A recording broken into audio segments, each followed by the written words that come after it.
this to be an unlawful assembly.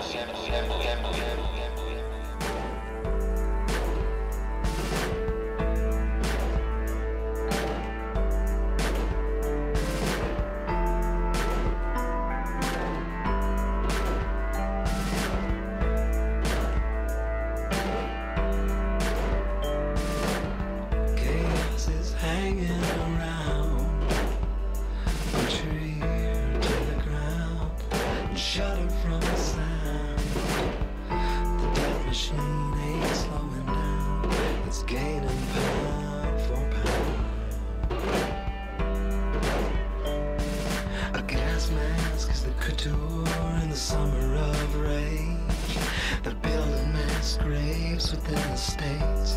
You and I, they'll vaccinate.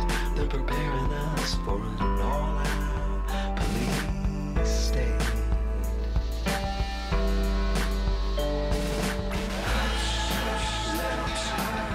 Your world is going wild.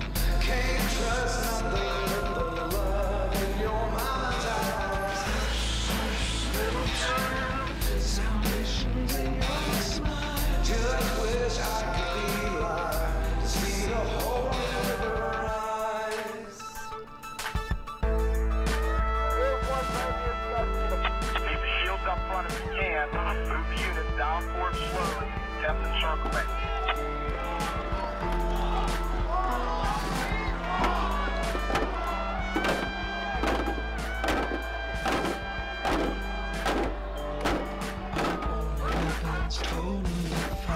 Finding all info warriors. Got a love for all neighbors, gotta speak loud, they try to silence.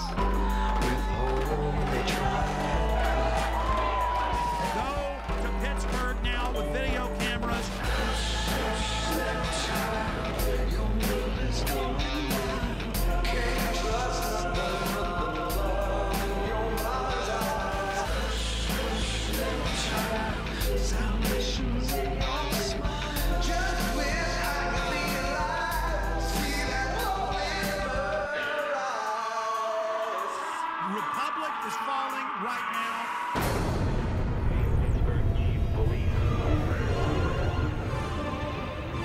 World leaders arriving in Pittsburgh for the G20 summit are finding a city on lockdown.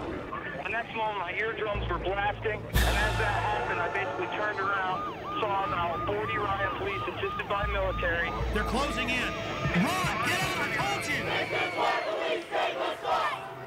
You must leave immediately. This was the talk of the town in Hardin on Thursday. Mercedes decked out in the City of Hardin Police Department decals and driven by American Police Force members. We're not disclosing the name of our parent company. We know the guy that owns the company, but we've never seen this name before. Excuse me, you just dropped a bomb on us. This is Red Dawn. Foreign mercenary group admitted driving around doing police work with Hardin Police next to their American Police Force logos. This is insane.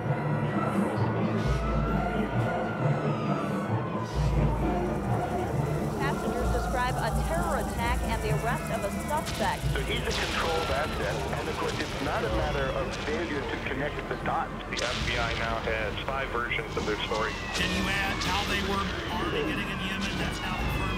The scanning machines that we currently are beginning to deploy. He told me to go through the scanner, and I said no. It's a real act of submission. They were involved in a cover-up. Kurt, this is huge.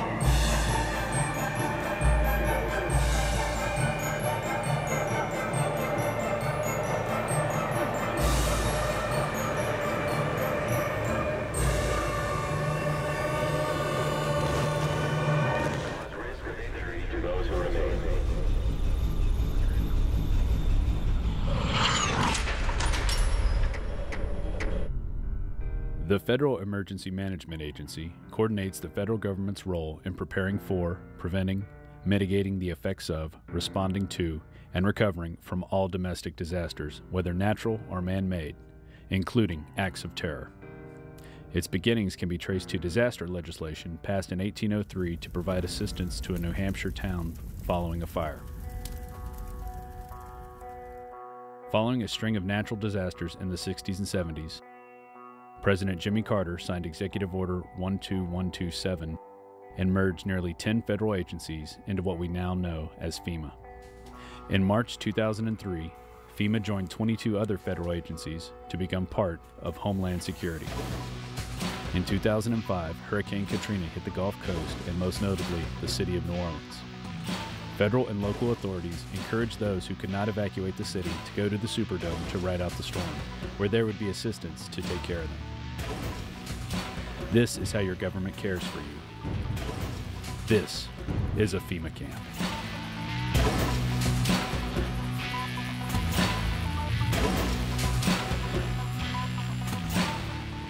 And that's all we're hearing about are the people in New Orleans. Those are the only ones that we're seeing on television are the scumbags who were left in New Orleans or who decided to stay in New Orleans, and they're getting all of the attention.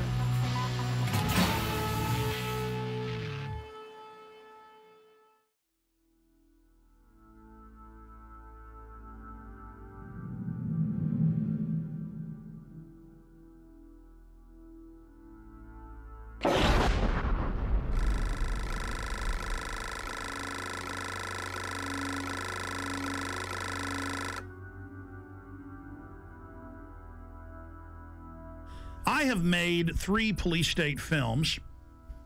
I have also, written books and news articles on the subject. And the problem is when you cover FEMA camps is there's so much evidence, so many congressional hearings, so many news articles, so many documents. The problem is knowing where to start.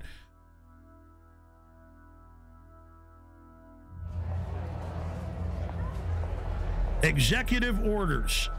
This is how they introduce you. See, they're introducing it all. They've denied they're building all this for all these decades. Now as they unveil it, they're putting their PR spin on it.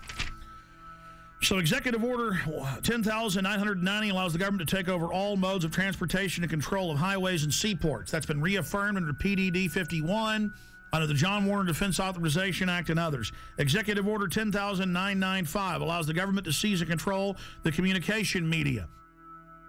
Executive Order 10,997 allows the government to take over all electrical power, gas, petroleum, fuels, and minerals. Executive Order 10,998 allows the government to seize all means of transportation, including personal cars, trucks, and vehicles of any kind, and total control over all highways, seaports, and waterways. Executive Order 10999 allows the government to take over all food resources and farms. Executive Order 11,000 allows the government to mobilize civilians into work brigades under government supervision. Executive Order 11,001 allows the government to take over all health, education, welfare functions. What's happening through the imploded economy that the foreign central banks are engineering? So they make you be beholden to the government. Designates the Postmaster General to operate a national registration of all persons. That goes on through the Selective Service. Executive Order 11003 allows the government to take over all airports, aircraft, including commercial aircraft. Remember when they shut down all flights after 9/11? Executive Order 11004 allows the Housing and Finance Authority to relocate communities, build new housing with public funds, designate areas to be abandoned, and establish new locations for populations. Remember Louisiana, Mississippi, Katrina? Brownie, you're doing a heck of a job. The FEMA director is working 24 hours. Executive Order 11005 allows the government to take over all railroads, inland waterways, and public storage facilities. Executive Order 11,051 specifies the responsibility of the Office of Emergency Planning and gives authorization to put all executive orders into effect in times of increased international tensions and economic or financial crises. Executive Order 11,310 grants authority to the Department of Justice to enforce the plans set out in executive orders, to institute industrial support, to establish judicial and legislative liaison, to control all aliens, to operate penal and correctional institutions, and to advise and assist the president. So that's your FEMA camps. Executive Order 11,049 assigns emergency preparedness functions to federal departments and agencies, consolidating 21 operational executive orders issued at 15-year period. Executive Order 11,921 allows the Federal Emergency Preparedness Agency to develop plans to establish control over the mechanisms of production and distribution of energy sources, wage, salaries, credit, and the flow of money in U.S. financial institution in any undefined national emergency. It also provides that when a state of emergency is declared by the President, Congress cannot review the action for 6 months. PDD 51 says never.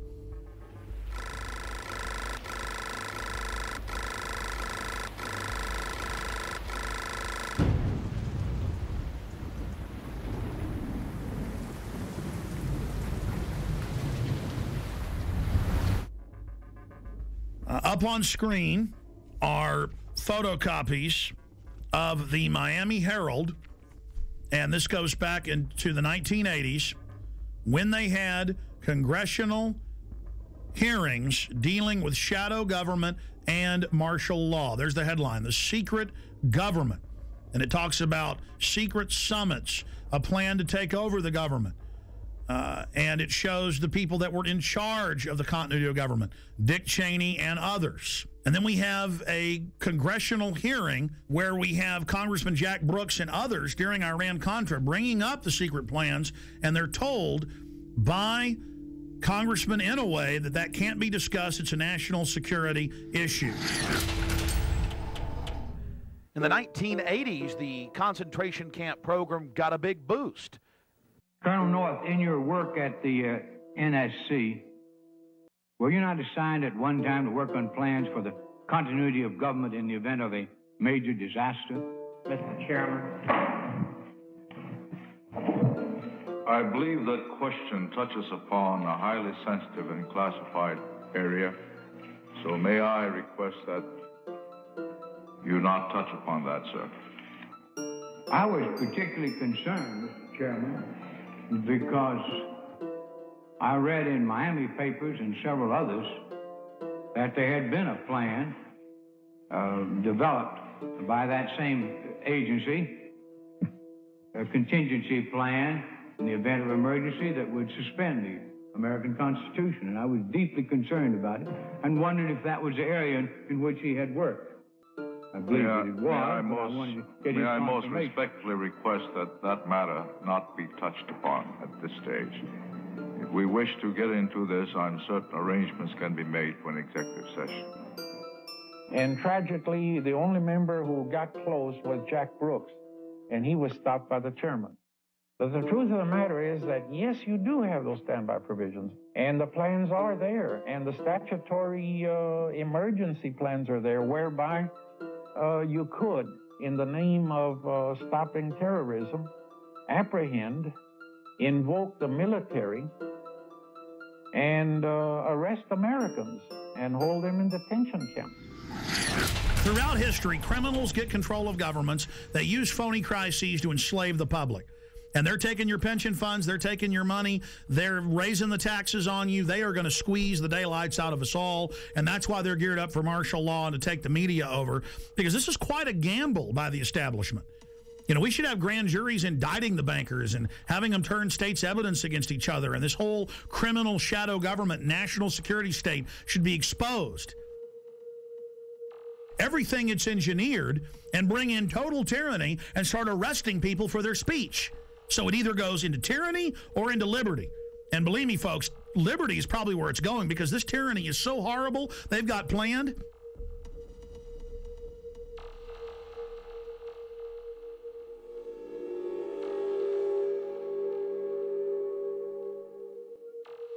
Let's go ahead and go to Congressman a year and a half ago on the Homeland Security Board wanting to know about PDD 51. Now, this fight went on for a year. The cover sheet of Presidential Decision Directive 51 stated the president's a dictator. Congress has no power during any emergency, including economic. So now Congress isn't involved in continuity of government when Congress is co-equal to the president and the courts. In fact, the Founding Fathers said Congress was above the courts and the president, but then later courts said, no, they're equal. Now they're saying they're not. Okay? Because it's harder for a dictator to take control in the Congress because there's 500 people. Separation of powers. The president is where your main dictator will come from, so it's the weakest. It follows the orders of Congress and then executes those orders. But then the chairman of the Homeland Security Committee said, I am co-equal with the president in national security. Let me see PDD 51. And they were told no. But the cover sheet alone states the president's a dictator. Then we see last year PDD 51 being executed, and members of Congress, Senator Inhofe and others, being told martial law will be declared if you don't hand total control and immunity over to the banks. And they followed orders and did it. So the martial law is now in place. And with that comes the FEMA camps. Will we get to that place? Not if we expose it. But we're already got our neck in the noose here. Is the executioner going to pull the lever? I don't know. Let's continue with the congressman talking about PDD 51. Most Americans would agree that it would be prudent to have a plan to provide for the continuity of government and the rule of law in case of a devastating terrorist attack or natural disaster. A plan to provide for the cooperation, the coordination, and continued functioning of all three branches of the government. The Bush administration tells us they have such a plan. They introduced a little sketchy public version that's clearly inadequate and doesn't really tell us what they have in mind. But they said, don't worry, there's a detailed classified version. But now they've denied the entire Homeland Security Committee of the United States House of Representatives access to their so-called detailed plan to provide for continuity of government. They say, trust us. Trust us, the people who brought us Katrina, to be competent in face of a disaster. Trust us, the people who brought us warrantless wiretapping and other excesses eroding our civil liberties. Trust us. Maybe the plan just really doesn't exist, and that's why they won't show it to us. I don't know. Or maybe there's something there that's outrageous. The American people need their elected representatives to review this plan for the continuity of government. All right, that's Congressman Peter DeFazio. Now, that was a year and a half ago. Mr. DeFazio, the cover sheet says the president's a dictator and that Congress has no authority over continuity of government. That's why they're now saying Congress can't see it, because they're declaring and executing that power. Now, we fast forward a year plus to October 3rd, and here is Congressman Sherman, who we interviewed here on air, other congressmen we interviewed, and Senator Inhofe, saying they marched in and told them martial law will be declared if you don't do this. So we go from the 80s to where don't talk about the martial law plans and the FEMA camps. If you want to know about that, you can know about it in executive session, Congressman Jack Brooks, to, oh, Congress, you're not allowed to see the plans now. To Congress, do what we say, we're under martial law. The only way they can pass this bill is by creating and sustaining a panic atmosphere. That atmosphere is not justified. Many of us were told in private conversations that if we voted against this bill on Monday, that the sky would fall, the market would drop 2,000 or 3,000 points the first day, another couple thousand the second day, and a few members were even told that there would be martial law in America if we voted no. That's what I call fear-mongering. So we have the congressman on with us. We only have him for 5 minutes, 6 minutes. Congressman Brad Sherman, thank you for coming on, sir. Good to be with you. You know, Wall Street used these panic tactics to get us to pass this $700 billion, well, what the bill really is $700 billion in unmarked bills. They said the market would drop by 4,000 points, blood would flow in the streets, and lions would be devouring children in the parks of Los Angeles. Now that the bill is passed, our economy is still going to be very bad. The bailout money so far has been set aside to buy shares in banks, $250 billion, $40 billion to AIG, and $60 billion yet to be committed, leaving the remaining $350 billion for future use. We've got to do everything we can to focus people's attention on this bill as it's carried out, because it allows Paulson to go up to Wall Street. He can give money to one firm. He cannot return phone calls from another firm. He can he can, if he wants, finds out which firms are donating to the 527 organizations, which take secret contributions and then make political advertising. He can look at the RNC donor list. He can do anything he wants. Let's go back to what you said on the floor in the last 24 hours about members of Congress, and I've talked to some. They're afraid to even come on and talk about it, being told there will be martial law in America and we'll just do this with or without you if you don't do this. That is incredible. And I just had the former head of the Treasury on earlier, Dr. Paul Craig Roberts from Reagan, had a policy saying that this gives them economic martial law. Is that not terrorism? Is not the definition to threaten harm or carry out harm for a political aim, sir? Well, but keep in mind, we passed the bill, and I'm told the market is down. Sir, here's the $64 million question. You and other members of Congress say, yeah, well, there were some people threatening martial law, but we don't think they meant it. They were just trying to fearmonger, which I call terrorism, into it. That's a huge issue. Specifically, sir, we need to know names. Who told you that they were told that martial law and blood in the streets, as you said, would happen? Private conversations between members on the floor, you really can't reveal without the permission of the other party. I understand, but were there arm twisters coming up, or were they scared? I mean, how was it said specifically? What we have to do is expose those circumstances where we're bailing out a particular firm, and how many of the executives at that firm are continuing to make $1 million a year, $5 million a year, $20 million a year. There's going to be a lot of information that is not public, and it's going to take investigative reporters to find out things that congressmen can't find out and that the public is not going to be aware of. I have to go right now, but it's been a pleasure being with you.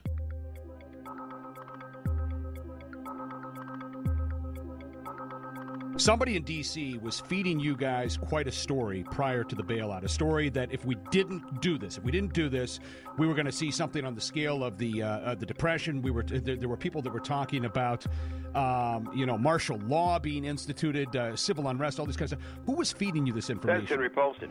We had a conference call early on. It was on a Friday, I think a week and a half before the vote on October 1st. So it would have been the middle, what was it, 19th of September, okay. We had a conference call. In this conference call, and I guess there's no reason for me not to repeat what he said, but he painted this picture you just described. He said, this is serious. This is the most serious thing that we face. It's going to be far worse than the Great Depression of the 30s. And all these things, he was very descriptive of exactly what would happen if we didn't buy out these toxic assets, okay. Which he abandoned the day after he got the money.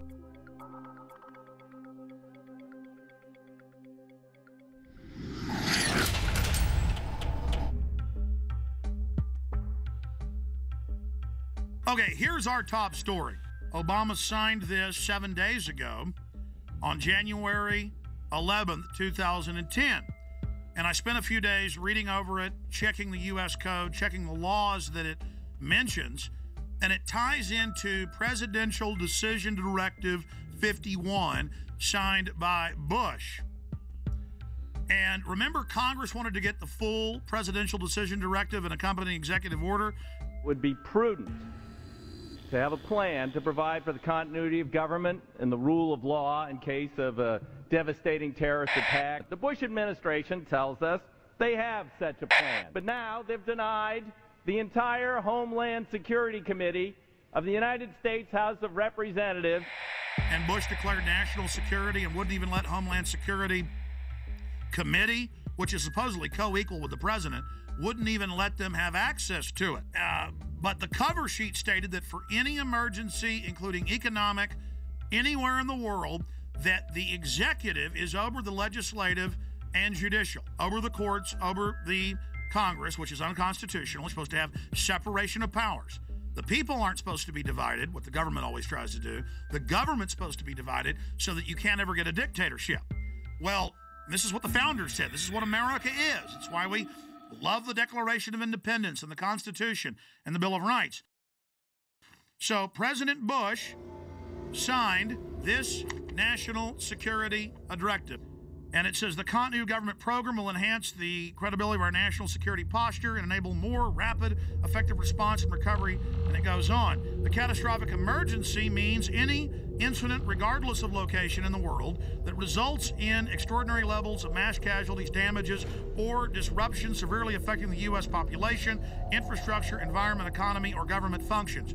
And under this, the president is over the governors, he's over the legislatures of the states, he's over the Congress, and Congress has no authority. And then Congress asked for the full secret document, and it's still classified to this day. Obama has continued breaking his promise of transparency and has not released the full text of this and other memorandum. Connected into this is his new announcement. His new announcement. He is creating, with this executive order titled Establishment of the Council of Governors, it says here in the document that they are taking the governors, the states, the police forces, everything under the control of NORTHCOM, that's the Pentagon, and Homeland Security. But don't worry, the states have their say. The president is going to appoint the 10 members. 5 governors from the Republican and 5 governors from the Democrats. Kind of like Bush called the 9/11 Commission independent when he appointed it, or Janet Reno appointed her own Waco investigation team. This would be like Hitler appointing his own Nuremberg judges. I mean, or Al Capone at his own court case. I mean, it's just absolutely ridiculous. And there it is at whitehouse.gov, the executive order for anyone that wishes to see that for themselves. Separately, I have the Rand Corporation's plan that they put out last year. And this plan, the Stability Police Force of the United States, justification, options for creating U.S. capabilities. This has already been implemented covertly in the last 15 years. But now they're just being open about it. And it has all the maps here of how Stability Police Force headquarters to run your local city. They have systems for medium-sized police forces, large police forces. They have the stability unit for small police units. Again, Communist Russia had this. Communist China has this. Russian news is freaking out, saying America gets its own Politburo. On the Richter scale of tyranny, this is about a 10. And it goes back, because now all these conservative groups are going, oh my gosh, it's martial law. Oh my gosh, Obama's having a big power grab. And yes, he is. But Obama is just the teleprompter reading minion or frontman, just like Bush was. He's just better than Bush was at it.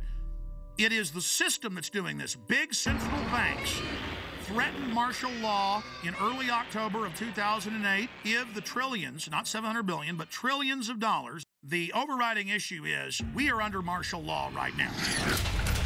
In 1986, under Rex 84, they opened 12 secret Army camps to test if they could keep them secret while they held federal. Now they hold state prisoners as well. Federal prisoners would then be given a few years off their sentence if they agreed to not tell family about it and to go to the labor camps. It is a labor camp, and under the revised military rules, it allows any U.S. citizens to be put in it under forced labor. Here is the Civilian Inmate Labor Camp Program, Army Regulation 210-35. It's exactly 30 pages long. I suggest you Google Civilian Inmate Labor Camp Program. Even if you don't have a computer, go to the library. This is important. Now, this is the big piece of news. This is to establish setting up prison labor camps, negotiations with correctional systems representatives to establish prison camps, governing criteria, civilian inmate labor camps, policy statement, governing provisions for operating civilian inmate prison camps on Army installations, procedures for establishing a civilian inmate prison camp on Army installations, infrastructure, inter-service, interagency, and interdepartmental support agreements, working with local police at the FEMA camps. In 2002, I published my book, Descent into Tyranny. I've been covering it since 97 when it was declassified, but I put it in my book, Descent into Tyranny. This sucker was set up in 1986 at 12 camps. It's since doubled to 24. And from 86 to 97, secretly at labor camps, U.S. citizens, non-military prisoners, were worked on FEMA camps. Now, this was beta testing. They would tell them, you'll be given leniency and only serve half your sentence if you agree to labor. The minute you don't, you'll be sent back on these military bases, but you can't tell anybody national security. See, they were testing, can we keep camps secret from local police or get them to work with us? Can we keep camps secret from the media? So for 11 years, they kept this sucker secret. Reagan, Bush, Clinton. And then Clinton declassifies it and says it's a good thing in 97, and they double the number. We had secret copies of this when I first got on air in about 95, 96, with just the cover sheet of it, and people made fun of us and didn't believe it. Then it was declassified. This is from Army.mil. So here it is, the big kahuna. This is just one section of these, training the troops, training the infrastructure, creating the larger cadres to expand the archipelago of gulags.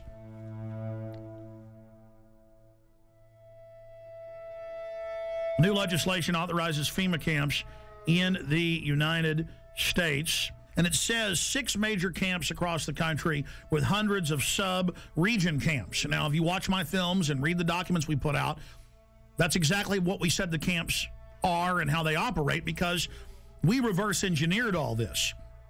The camps are already built. It's when they want to openly announce they're doing it that they then pass a law.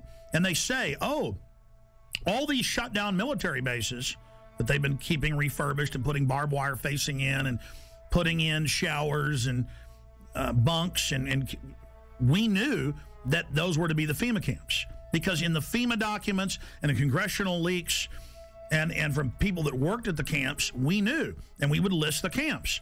Then we noticed when it was declassified in 97 that the very camps that had been, quote, decommissioned under the base closure, because they'd said back in the 80s under Rex 84 they were going to use the camps in Congress. So we said, you want to know where the camps are? They're old military bases, and they're old POW camps from Italians, Germans, and Japanese. Guess what's in here? Guess what's in the bill? They've reintroduced the National Compulsory Service under H.R. 1444. It says for mandatory national service. Defense Department announces civilian expeditionary workforce in Pentagon Directive 1404.10.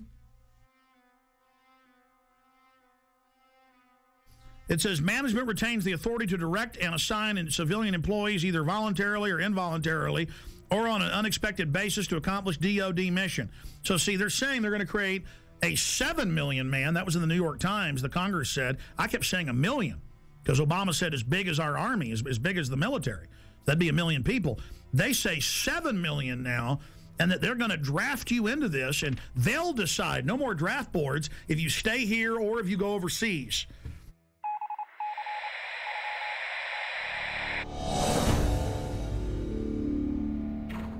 But this just broke. I just showed you the earlier terror training manual saying those that talk about the Constitution are terrorists and are a danger to police, those that are in Second Amendment groups.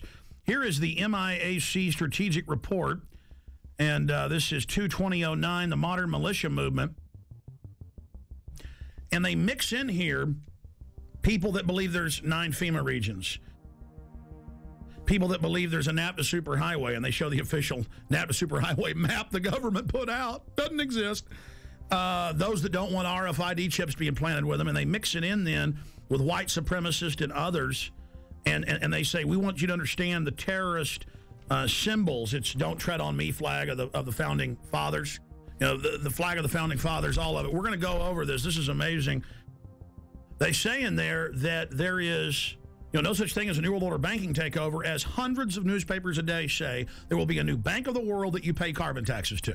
It just doesn't exist. You're insane terrorist if you believe it.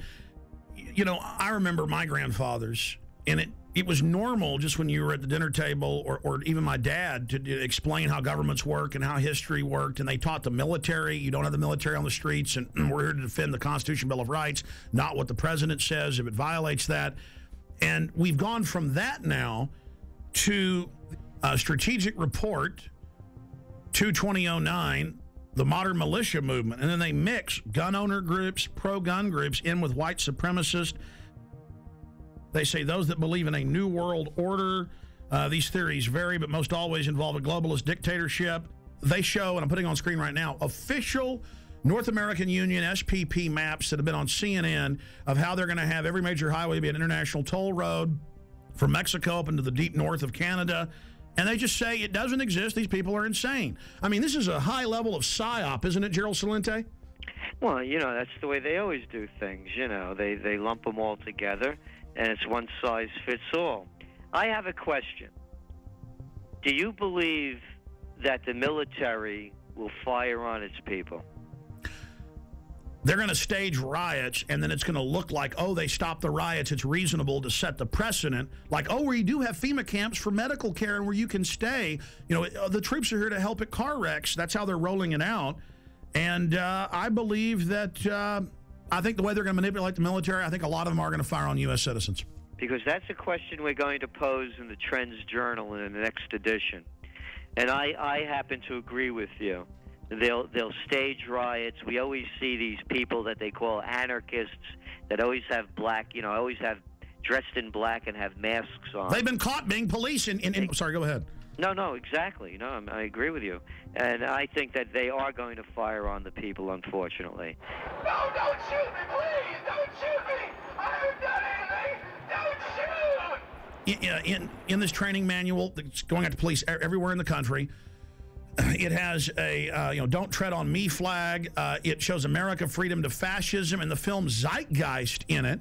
We just showed that, and shows it next to the Turner Diaries, which was a white supremacist thing about killing police. So see how they do guilt by association. I mean, this is just off the charts, and this was sent to me by the Missouri Information Analyst Center. A police officer sent it to me. That's where they got it from.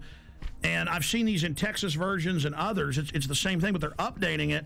I mean, how do they say none of this exists and then mix in mainstream things that are happening with white supremacists and tell police that people are dangerous if they're into this? You're watching Police State 4, The Rise of FEMA. I wanted to take a little break out to explain the history of the Police State documentary films. In 1999, in 2000 and 2001, I made the seminal Police State films that were a viral success on the web and on VHS and DVD. Fast forward 8 years later, it's all come true. Not because I have a crystal ball, but because I'm looking at government documents, I'm looking at the facts, I'm looking at their own white papers. If we can expose the FEMA camps and the executive orders and the shadow government, their system will fail. I've made the film, Police State 4. It's now up to you to get it out to everyone you know. And yes, we need your support. We offer and promote the fact that they're free on YouTube, Google, and thousands of other video sites. We put them out for free. But we do ask you to give us the seed money, the support to run our websites, to do the syndicated radio show, and to make future films. So if you want this documentary in the best quality available and to have the expanded extras, please visit Infowars.com and purchase Police State 4, The Rise of FEMA. You can call toll-free, 888-253-3139. You can visit Infowars.com or PrisonPlanet.com. If it hasn't been blocked in your country yet, many have. You can also write to us at Infowars, P.O. Box 19549, Austin, Texas 78760. PrisonPlanet.tv is a better tool than ever in the info war. Over 6 years of my radio and TV shows, all my films in super high quality, my book, Paul Watson's book, all there, 15 cents a day. Your support of PrisonPlanet.tv empowers the resistance to unlock minds worldwide. The destiny of Police State 4, The Rise of FEMA is in your hands. I'm asking all of you to have public viewings, to make copies, and to give to everyone you know. The power of humanity and the human spirit is unstoppable if you'll simply unleash it, if you'll simply take action and turn it loose. I salute you all. Good evening, my fellow Americans. We have been compelled to create a permanent armaments industry of vast proportion. We annually spend on military security alone more than the net income of all United States corporations. We recognize the imperative need for this development, yet we must not fail to comprehend its grave implications. Our toil, resources, and livelihood are all involved. So is the very structure of our society.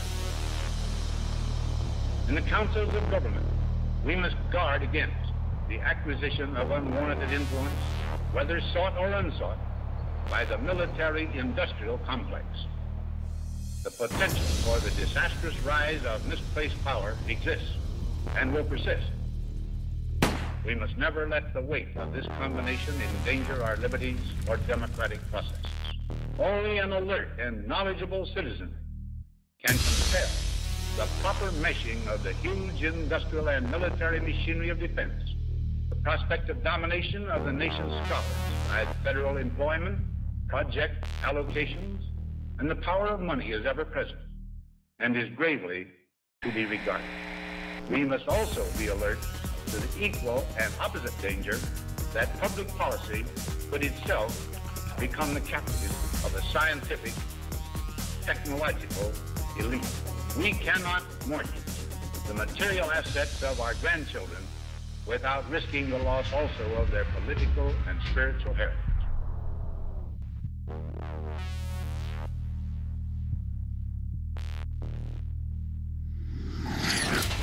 Well, I think terrorism is being practiced on the residents of the city of Oakland because many of the retired teachers, retired military people have informed me that they understand what's going on, and it's not anything that relates to humanitarian training whatsoever.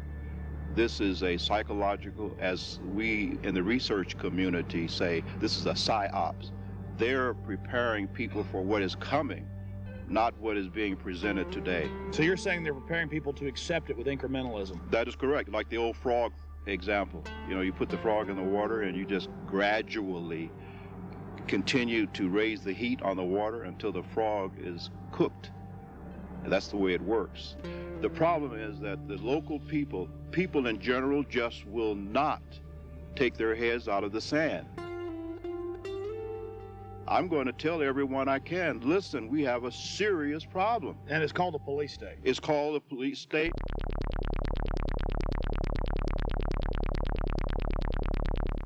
Let's go ahead and get to this. I mean, you want to see, you know, what goes with FEMA camps like a horse and carriage. Troops, militarized police, training with the Army to take over your cities and towns. Let's go ahead and play this YouTube clip. Martial law is coming from News 7 at 11. The scenario was a fake, but the pepper spray and billy clubs used to break up this riot were definitely real. Good evening, I'm Miranda Stevens. Whether it's terrorism, riots, or any major disaster, local agencies will be the first to respond. That's why Roanoke City wants its disaster training to be as real as possible. Jeremy Butterfield has more. It's supposed to look like a riot, and the scene at William Fleming High School had all the elements. I'm one of the rioters that the guard and the police force had to take down and arrest, and did very successfully. In this scenario, everyone has a role to play. The rioters were ready to fight back as Roanoke Police, Roanoke Fire, local National Guard troops, and members of the Virginia Defense Force secured perimeters and moved in to make the arrests. Prior to 9/11, these organizations couldn't communicate and did not work together. They worked to support each other, but not together. And with the recent events of the last 3 to 5 years, we've become very good at working together, which is very important. Of course, these weren't real rioters. The rebels in T-shirts were all members of one of the participating agencies, but you couldn't tell that during the exercise. If you weren't protected by an orange vest signifying you as an observer, you were in danger of being hit by eggs, bottles, billy clubs, or even the occasional well-placed round from a sniper. We try to make this very real, give a real feel to it. We had the fire department provided some live burning out here, so we had smoke, flames, objects being thrown, a lot of chaos. There's going to be a lot of chaos in a civil disturbance situation, and that's what we want to try to incorporate as much as possible. Teamwork plays a major role. Mountain Police had to coordinate with the fire department, while National Guard troops marched in formation toward the rioters. Without cooperation throughout all the agencies, the rioters would have quickly taken control. I think everybody learned a little bit. Mistakes are made, but we'd rather make those mistakes here than in a real situation. This was the 4th year the agencies have participated in this drill, and organizers say the old adage, practice makes perfect, certainly holds true in the face of disaster. And then, see, you talk about this, and mainstream writes articles about me like I'm crazy, making up troops and troop deployments when it's the Army Times, the Army War College. Hundreds of newspapers have announced it, and then I say, hey, that's tyranny, and they go, shut up, Jones, doesn't exist. InfoWars story on illegal Tennessee checkpoint prompts action by governor. Friday, listeners pointed out local news saying the Army was going to be out, regular Army running checkpoints, searching citizens with police. The governor got called, our listeners called. The Whiteville Police Department had plans to conduct a seatbelt checkpoint on Saturday, April 4th at Highway 64 within the city limits of Whiteville. The checkpoint was planned to be in conjunction with Homeland Security and the 251st Military Police in Bolivar. After learning about this, I contacted Representative Johnny Shaw, who represents that area, ask you about this. Representative Shaw, you looked into this, and can you tell me what you've learned and where this stands now? I can. Actually, this has been canceled. Some calls were made to the governor's office about this on earlier today, this Friday, and of course the governor just simply said, I don't need another headache. It was a bad idea in the first place. I mean, during this climate, in this day and time which we live, can you imagine the Army stopping you for a seatbelt check? You know. We'll follow up with you on that, sir, and find out what steps are taken to protect, to see that something like this the public is notified in the future. Definitely we will, because the public should have been notified if it was going to happen, and I'm going to make sure that I call all of the local authorities and ask them not to do this anymore, but if they should even attempt to make sure that they contact people like myself and make sure that people are notified as to what is going to happen. Representative John Shaw just joins us for a few minutes, representative from Tennessee, District 80. Sir, thank you for coming on with us. Sure, you're welcome. Thank you for having me, Alex. You bet. Now, we played the clip earlier of you on a local news station talking about Army checkpoints. The governor found out, thanks to you and others, and canceled it. Can you just in a nutshell tell us exactly, specifically what was going on? Yes, I can. First of all, I have got to check. Now, I don't have concrete facts, but I don't think the military has, first of all, any jurisdiction to be checking seatbelts. When you look at the fact of a military unit being out, your daughter, my wife, or someone driving through a roadblock with all of these local officials, the Army and everybody out there, I think it's just going to scare people to death. I think our local and state officials have the staff when needed to check seatbelts, to do a seatbelt check without the Army getting involved. And I just don't think it's a good idea. Well, obviously, sir, I don't know if you've heard, but yes, it still violates posse comitatus. They haven't completely removed that 1878 law. We know in Mexico and communist China they have troops on the streets. This is a sign of a banana republic, of a third world police state, so that we don't want that.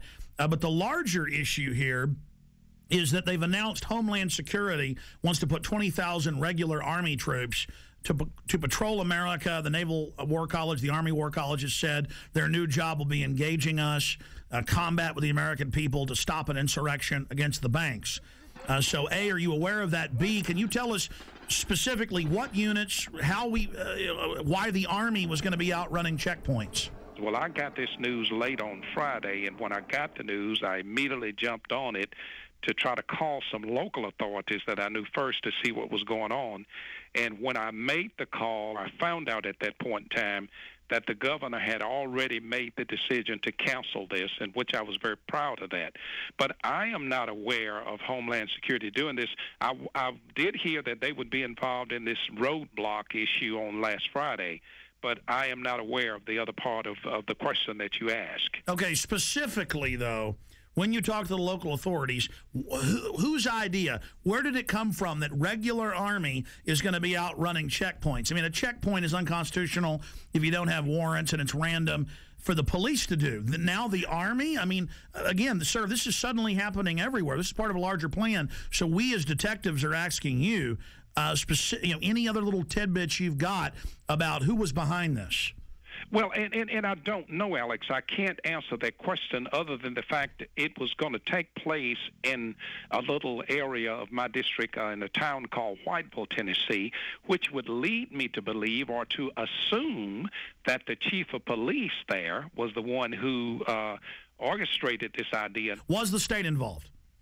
Not to my knowledge at all. Okay, so the governor had to say no. So this is what we always see. The Army then probably approached some locals as part of their covert acclimation program. And State Representative Johnny Shaw, we appreciate you speaking out against this. We appreciate the governor saying no to this. Can you, just in closing, speak to why you were concerned about it and against it?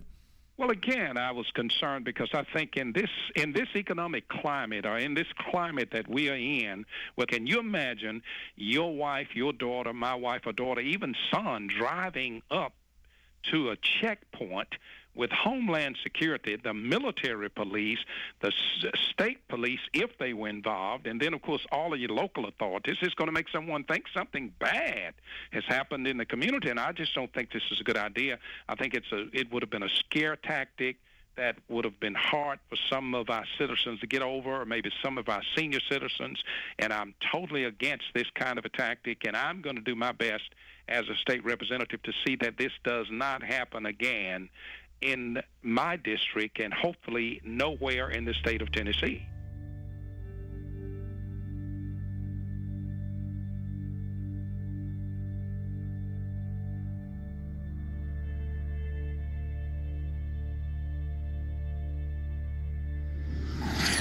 Now, this is being done to acclimate the public so they don't panic when troops take over the city hall, the county, the state. This is high treason. And Obama has taken all these new powers that Bush claimed and has expanded them day one. And suddenly the left that was against it isn't saying a thing. So that's part of the preparation. Guardsmen to conduct urban training at Arcadia in April. This is going on scaled back now. It says in this article, going door to door, asking if they can search homes looking for weapons. And they practice raiding the local gun shop. And this is for domestic operations. Lieutenant Colonel, I really appreciate you coming on such short notice, sir. My pleasure. Thanks for the invitation. You bet. I saw this article out of the Daily Times Herald in Carroll, Iowa. Have you seen that? I sure have. And it's telling us about an urban warfare drill to be held in several towns. Can you tell us about that? Sure. It's actually a planned training event to provide our soldiers with greater proficiency at what we call cordon and search, which is a mission that, just for a little background, we've deployed nearly 13,000 members of the Iowa National Guard in the global war on terror. And the vast majority of those have been in Iraq and Afghanistan. And one of the missions that they perform in Iraq and Afghanistan on multiple occasions is cordon and search, where basically you are trying to get to an area, cordon it off to make sure everything's safe, and then actually search for caches of weapons or other kinds of contraband which could harm American forces and other like Fallujah, what we saw in Correct. Fallujah. Mm-hmm. Correct. Exactly. So because of where we're located in Iowa, there are no active duty bases in Iowa, so we kind of have to create our own urban training environments. So the plan on this particular training event was to actually use a small town of about 450 people. The town has actually kind of adopted the unit, which is called Company A, 1st Battalion, 168th Infantry, and they were more than willing to participate in the exercise.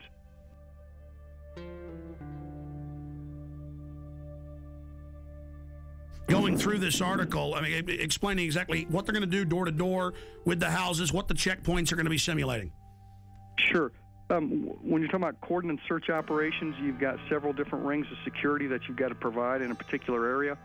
And then it's important that people are treated respectfully as you go house to house, as you're looking for certain items, particularly in our experience in Afghanistan and Iraq, looking for weapon caches, whether those have AK-47s, RPGs, rocket-propelled grenades, that is, any kind of ammunition or any kind of improvised explosive devices, et cetera, et cetera. And our job when we go on a cordon search is to locate those kinds of items. And then there might also be persons of interest that we're interested in that coalition forces want to talk to or apprehend. Well, let's just boil it down to this. I have video of Army and Marines with role players screaming, "I'm an American, please don't put me in the camp," and the military training to confiscate their firearms. I mean, certainly you've heard the Army Times and the new directive from Secretary of Defense Robert Gates that they will use the National Guard under federal control for civil insurrection. Are you saying you're not aware of that?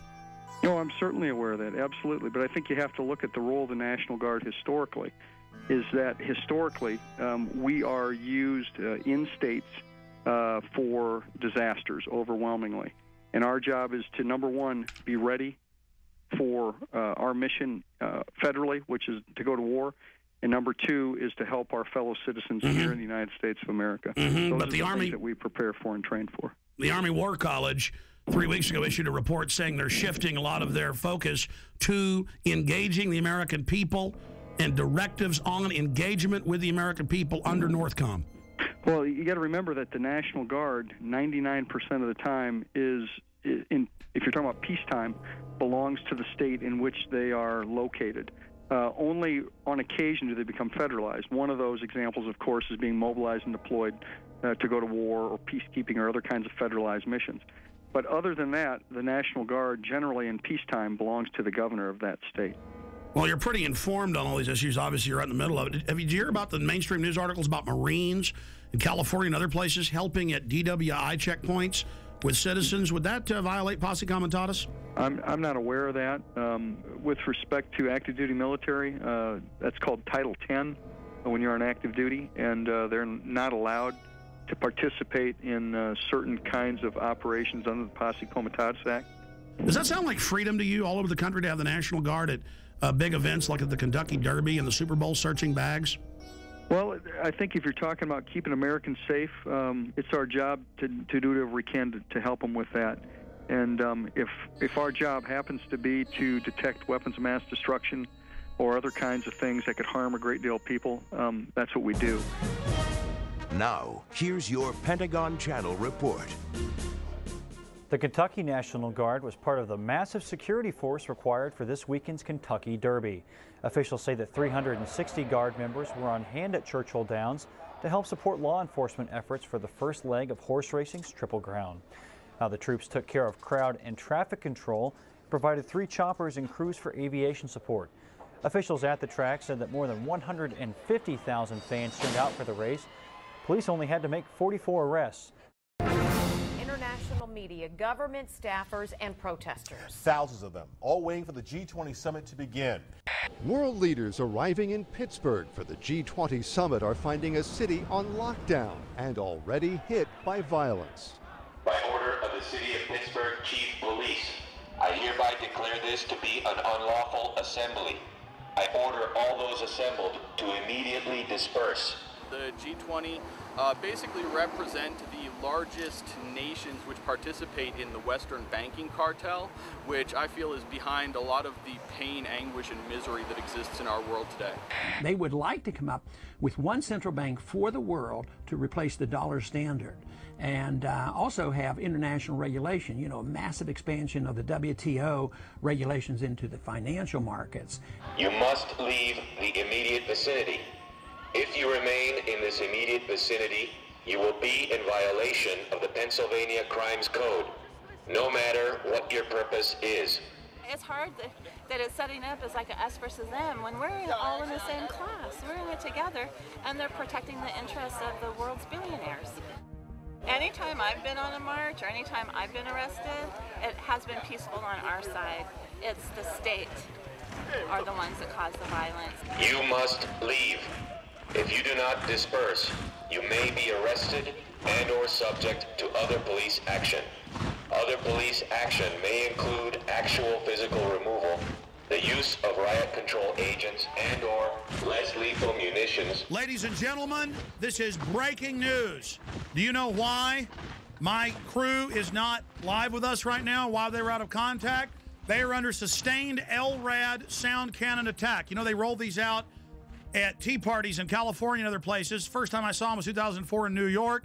They have the National Guard engaging American citizens right now with deadly acoustic weapons that damage the middle ear. This is happening right now in Pittsburgh, Pennsylvania, while the G20 in mainstream news is getting rid of the dollar, bringing in world government against everybody right now. Listen, this is such a police state there that they tried to talk to the military and talk to a spokesman last night. Defense Link put a press release out, and they said, no, we're not going to talk to you, get out of here. Then they got their license number, had the police pose as Alamo rental car people from the county there, Allegheny County in Pennsylvania. They called them and said, your car's got no brakes, bring it in. And they said, well, we're in the cordon at G20, we're news reporters, we can't get out till tomorrow. And they said, well, that's fine, because I'm a police officer with the Army and FBI, and you've all been put on terror list, and your life's over, boy, and we know you're a terrorist, and you were sneaking around the military base and ran. All lies. Thank you very much. Okay, so I just went over. They're going to have a guy come out and talk to us, or they said they'll get us a number to contact. I think he said the PAO. This is probably him right here. every 30 seconds, saying disperse, disperse. We've got them. Let's go to live now. Here they are from Pittsburgh. G20 under attack. Yeah, we're on 33rd and Liberty, and we just passed they had the street blocked off, and they were using the sonic weapon on us. They were using it to broadcast, and then they would ramp up the signal for a brief second to let them know that they could, blow some eardrums out. It got pretty loud. I hereby declare this to be an unlawful assembly. I order all other police actual physical removal, the use of riot control. Everybody dispersed, though, when that started happening. The largest group went through an alleyway. They're driving right past me right now. Get them on tape. With the guns. They had two of them. They were using them to broadcast messages in Spanish and English. That's the engine right now. You can hear it passing me. And there's a guy sitting on top.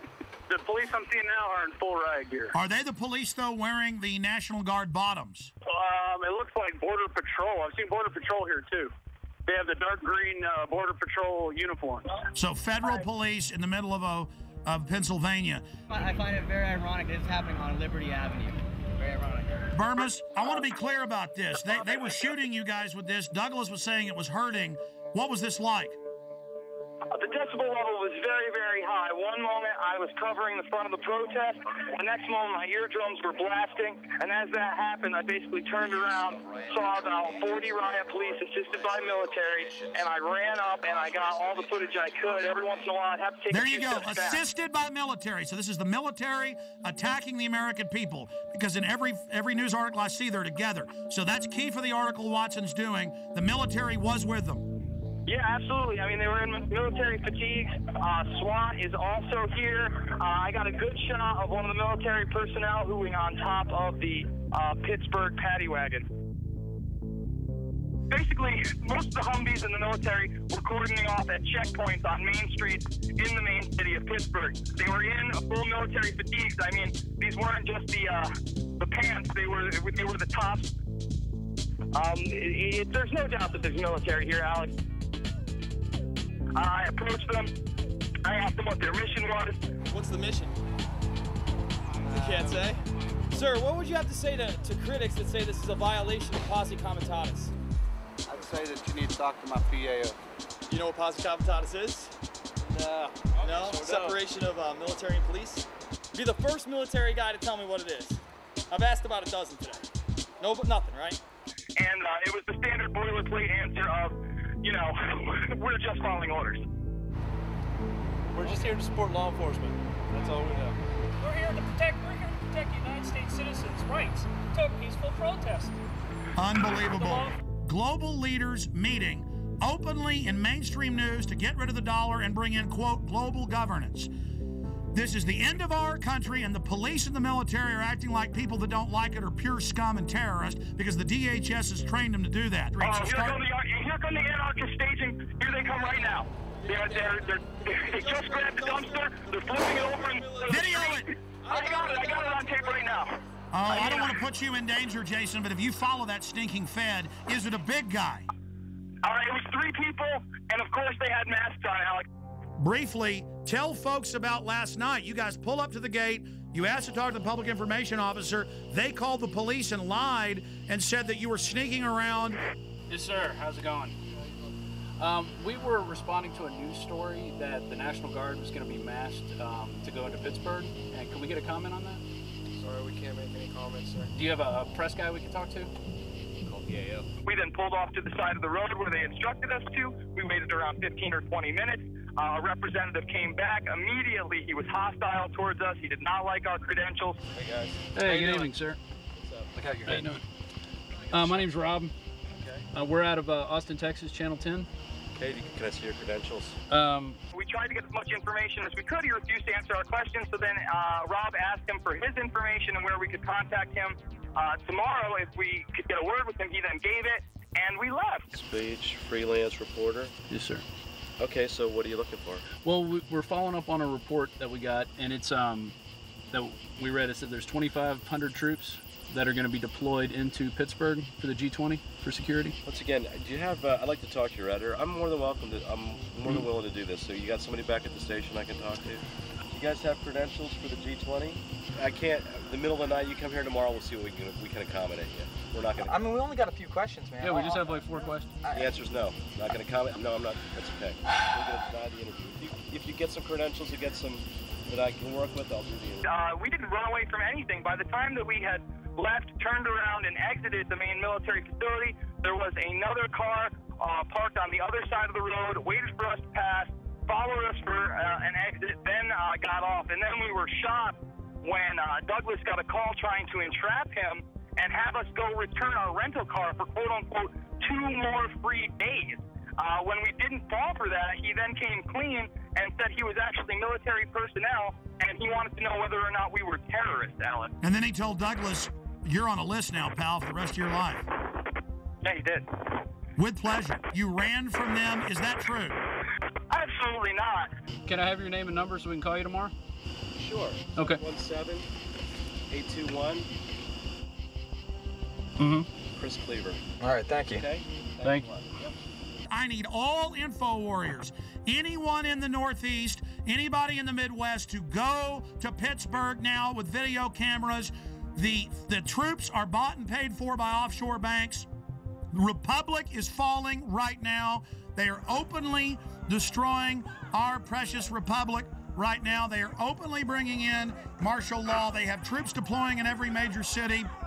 This is just another beta test. We need everybody to go to Pittsburgh who loves this country. Come with cameras, radio host. Everybody needs to get there and needs to expose these people. And we need people to follow the anarchists. They're going to go back to military installations. It's happened in every case. We proved it in Denver. We proved it in Ottawa. We proved it in Seattle. We proved it in London. We proved it in Genoa. We prove it every time. It's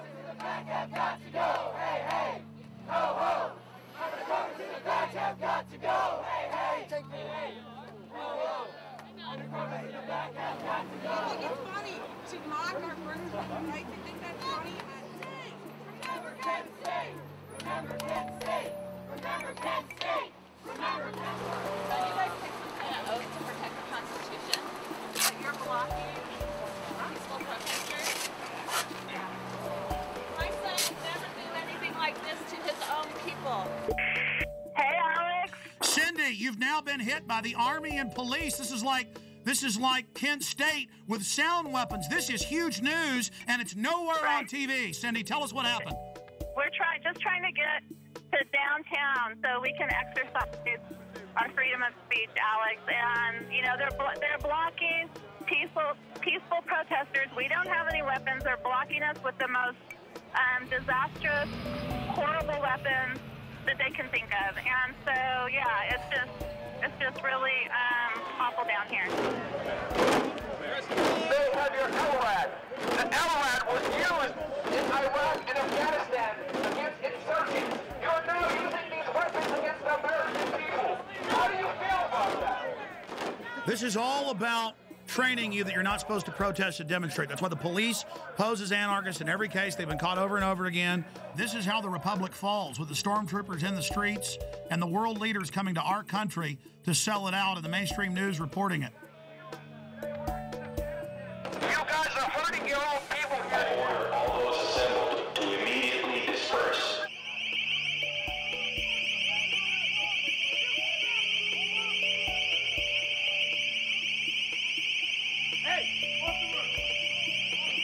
Cindy, did you know they're openly announcing the formation of a world government at this meeting? Yes, I know they are.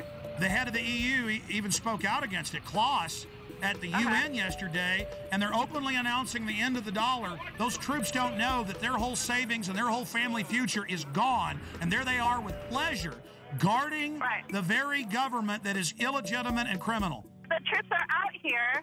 There are brothers and sisters, there are sons and daughters, and there are mothers and fathers, and they're turning their guns on us. They're turning their weapons on us, where we really should be marching to the G20 and arresting those guys. Here they come again with their LRAD, Alex. They're coming with it. They have us blocked in. There's nowhere for us to go. This is what police state looks like! By order of the City of Pittsburgh Chief of Police, I hereby declare this to be an unlawful assembly. I order all those assembled to immediately disperse. You must leave the immediate vicinity. If you remain in this immediate vicinity, you will be in violation of Burmis, yes, sir. Did you say that the protesters are turned around because they're blocked in? Yes, they are blocked in. Run! Get out! I told you! Go down the side street, get the hell out of there, they're going to get you. Get out of there right now. By order of the FEMA only, clear this area, or you are subject to arrest. Jason, are you there?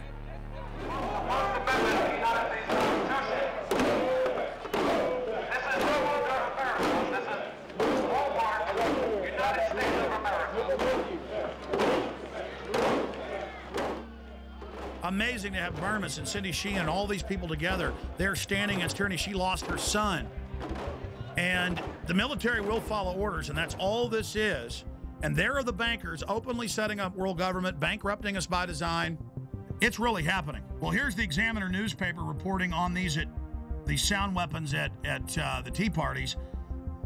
It says both town halls took place without incident. However, the use of military device concerned San Diegans. The LRAD crowd control is primarily used in Iraq to control insurgents and can cause serious and lasting harm to humans. And they admit this. I mean, this is just outrageous. Other police action may include actual physical removal, the use of riot control agents and/or less lethal munitions, which could cause risk of injury to those who remain. You must leave.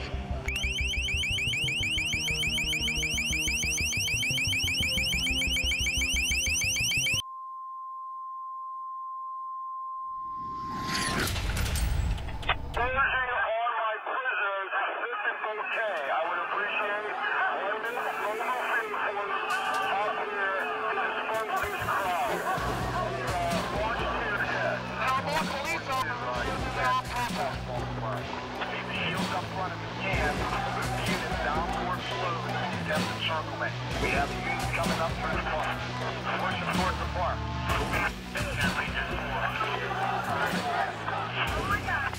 This is how we're going to push them. After we get the encirclement, we're going to push them down forward back towards Chemley Drive Extension. Leave Chemley Drive Extension open so we continue to push.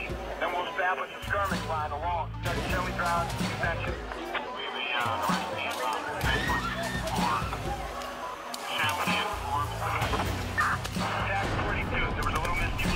On my order, but now we're attempting a encirclement in the park.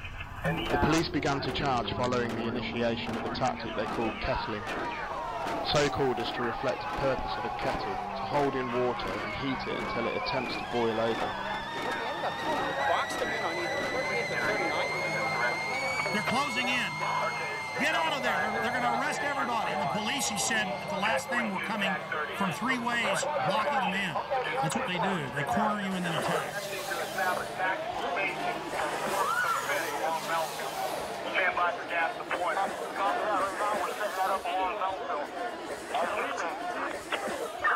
Any unit, CDU, we have 5th Avenue covered. Unit 30, I'd like to express my professional regard to everyone. They did an excellent job down here. That's a young girl right there. And all the operations G20.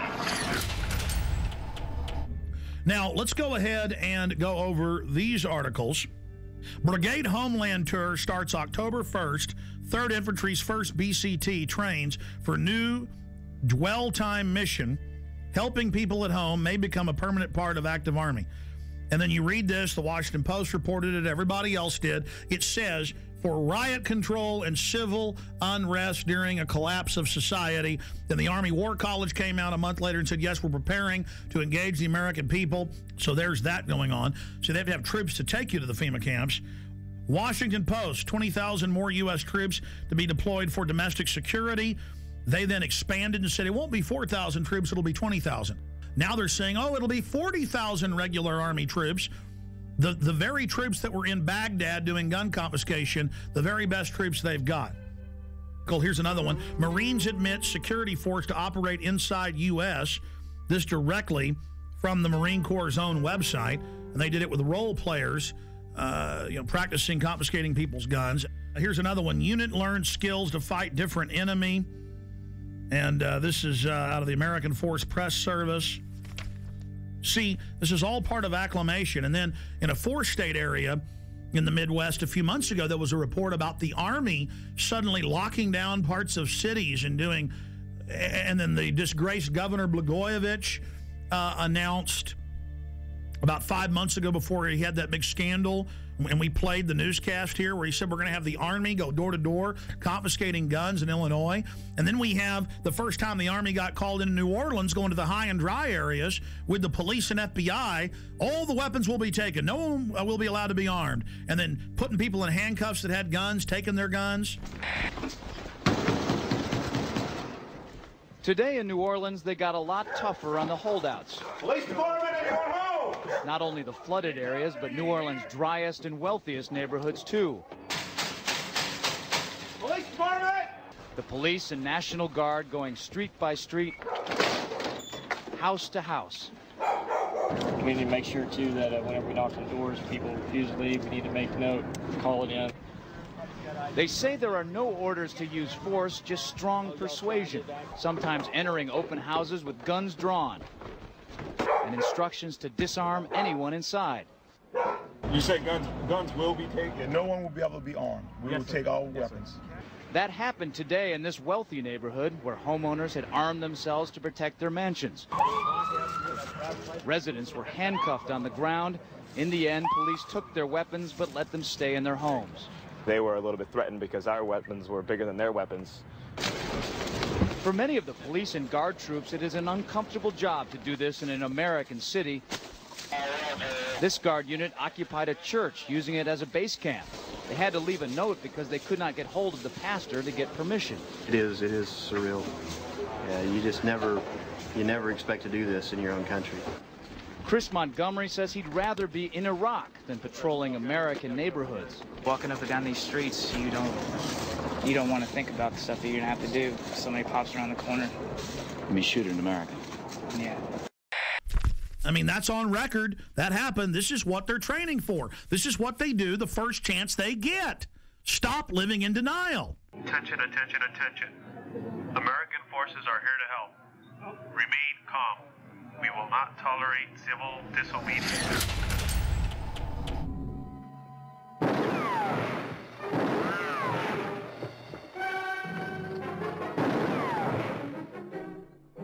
Throw the gun away, Mr. Randall.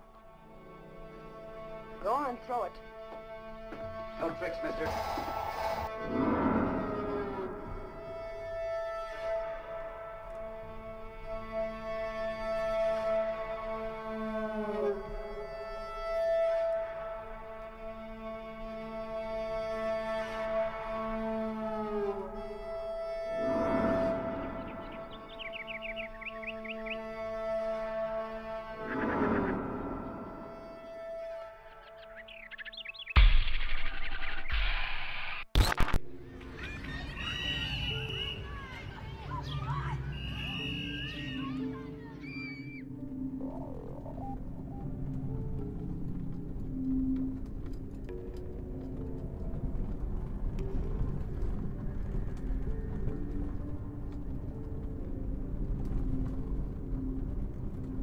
This is the poorest county in Montana, and the $27 million prison has turned into a white elephant.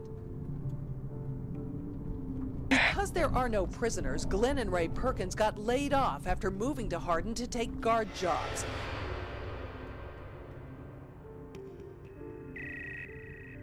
When I went to the door, there were two cops standing with their hands on their guns. I've lived in the same town for 26 years. We got 90 and 94 sitting right over here where they intersect, which is a perfect place for a checkpoint. I noticed that they got these mobile checkpoint stations. There's a lot of secrecy going on. I'm concerned about the legitimacy of who they are. Nothing is square in this whole deal.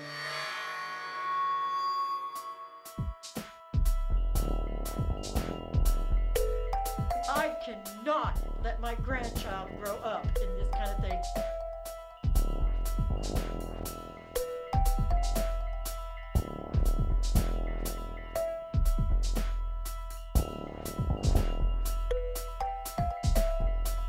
And its main focus is to bring prisoners and jobs to Hardin. We've got a beautiful, beautiful facility here. Becky, it's time to get straight with us now. We need to know these things. I think the people of Hardin need to know this. Becky shared for her pay package. I don't know what she made as a reporter for the Gazette, but I know it wasn't much. But here, she's getting paid $60,000 a year, plus a house, plus a Mercedes. I don't understand who this company is and why they... Follow the money. Where were they 2 years ago? Follow the money. That's all I have to say. Where were they before the ground broke? Follow the money. And its main focus is to bring prisoners and jobs to Hardin. You think it's mysterious at all? It probably is to those that don't know what's going on. Carrie Smith is the wife of Two Rivers Authority Executive Director Greg Smith, who was recently placed on administrative leave. Well, members of the American Police Force showed up in Hardin yesterday, driving vehicles with Hardin Police written on them. As Color 8's Nick Law reports, it created quite a stir, especially because Hardin doesn't have a city police department. This was the talk of the town in Hardin on Thursday. Mercedes decked out in the City of Hardin Police Department decals and driven by American Police Force members. Two Rivers Authority officials say having APF patrol the streets was never part of their agenda.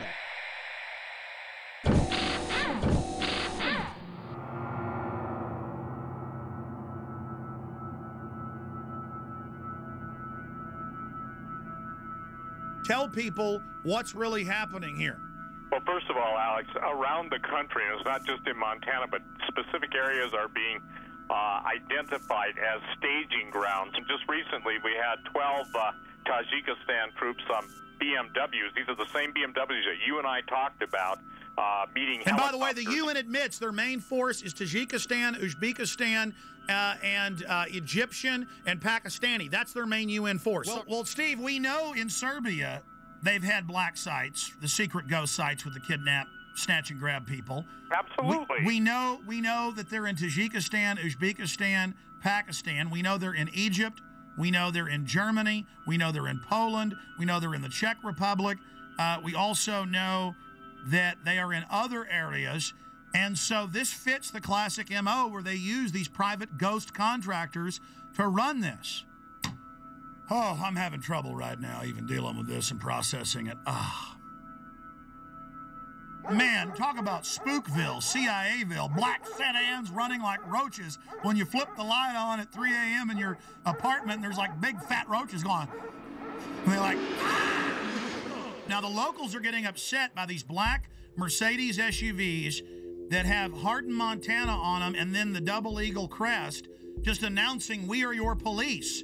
This is insane. Men with foreign accents stomping around. I mean, this is Red Dawn happening. And the local officials are going, yeah, we've been told they run the camp and that they run the town now. I mean, this is Twilight Zone.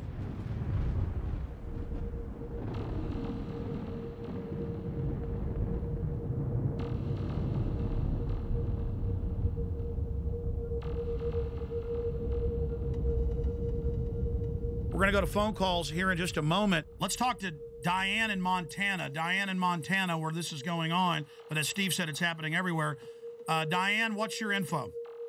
Okay, September 9th, we had a small incident where there was a bunch of SUVs, black Hummers, you name it. It was all there. They even brought a helicopter in. It was 4 miles from my home. So when we went to check it out, they were all over climbing the mountains in camo, dressed up. They were armed, and they said they were just doing a training exercise. Called the sheriff's office, and we got the same story. It's just FBI training, but it was FEMA, right in Superior. And we're probably about maybe 4,000 population. What did the locals think, and how many FBI FEMA troops were there? Okay, there were 6 vehicles when my husband went right by them. He called back and said, lock down. I don't know what's going on, if there's escaped prisoners or what. Same time, helicopter came through, right overhead. Called his secretary who was coming in on I-90, told her to check that area out and look at it, and that's when she saw all the camo guys all over the mountainside just crawling up. Asked around town, people didn't think anything about it.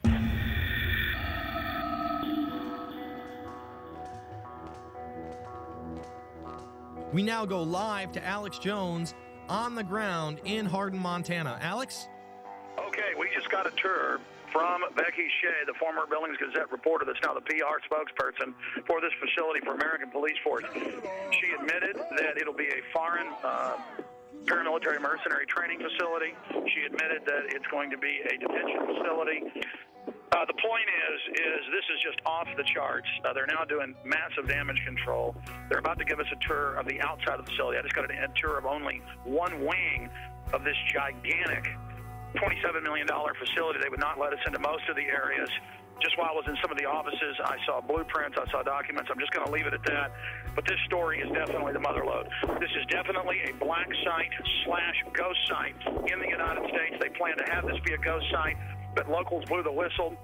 They were definitely going to try to become the police through the Two Rivers Authority, basically taking over the town of Hardin.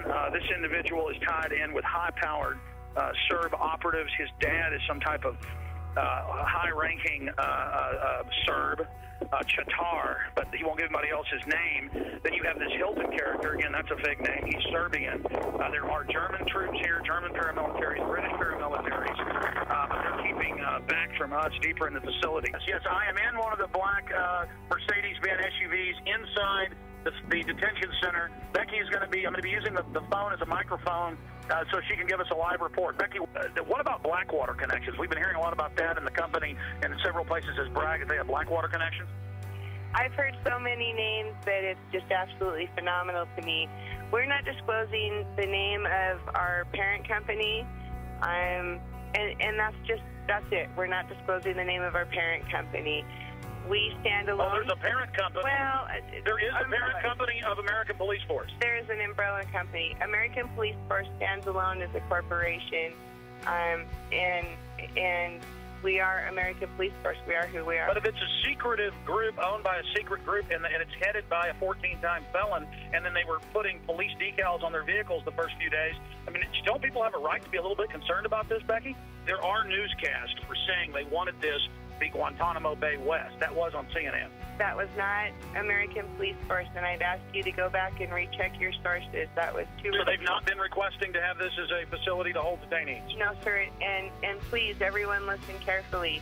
Two Rivers Detention Facility will not hold Guantanamo Bay nor other multinational offenders. We're a minimum and medium. Why did I see documents on the wall, blueprints saying foreign alien detention facility? This is real. This is a ghost site / black site that we have on. This is a FEMA center they want to hold. She was telling me I saw blueprints all over the place, scanning them quickly. I was walking into the facility, and she'd say, "Oh, don't tape that," or "Don't show that." Where it was saying alien detention, troop barracks, processing facility. And she admitted they're going to do training to process people and to go out and set up checkpoints with CAT scan scanners, is the way she called it, scan people's goods. So this is a huge processing center. I don't think she even knows everything. She seems pretty freaked out. She gets hired and finds out all this. And we went and interviewed bed and breakfasts, because there's hardly any hotels here. At two of the places, they said, "Oh, absolutely. Germans, Czechs, Brits, a lot of Serbs, really hardcore-looking people, won't pay in cash, act really suspicious. They've been here for a year. I mean, this is insane what we're dealing with up here. And they're just trying to act like it's all fine. We're not going to tell you our parent company. Everything's fine. Everything's wonderful. I mean, this is bizarro land. Well, court records from Orange County, California indicate Michael Hilton has a lengthy criminal past, including a 6-year prison sentence for a dozen counts of grand theft and other charges. And we learned just yesterday there's a warrant out for Hilton's arrest in Wyoming. American Police Force pulls out of contract negotiations with Two Rivers Authority. Color 8's Sarah Bradley joins us now live from the newsroom to tell us more about the latest development in this story. Sarah? Hey, Greg, Kathy. APF spokeswoman Becky Shea says it was a company decision to pull out. She says they learned things about the facility that made them lose interest in the deal.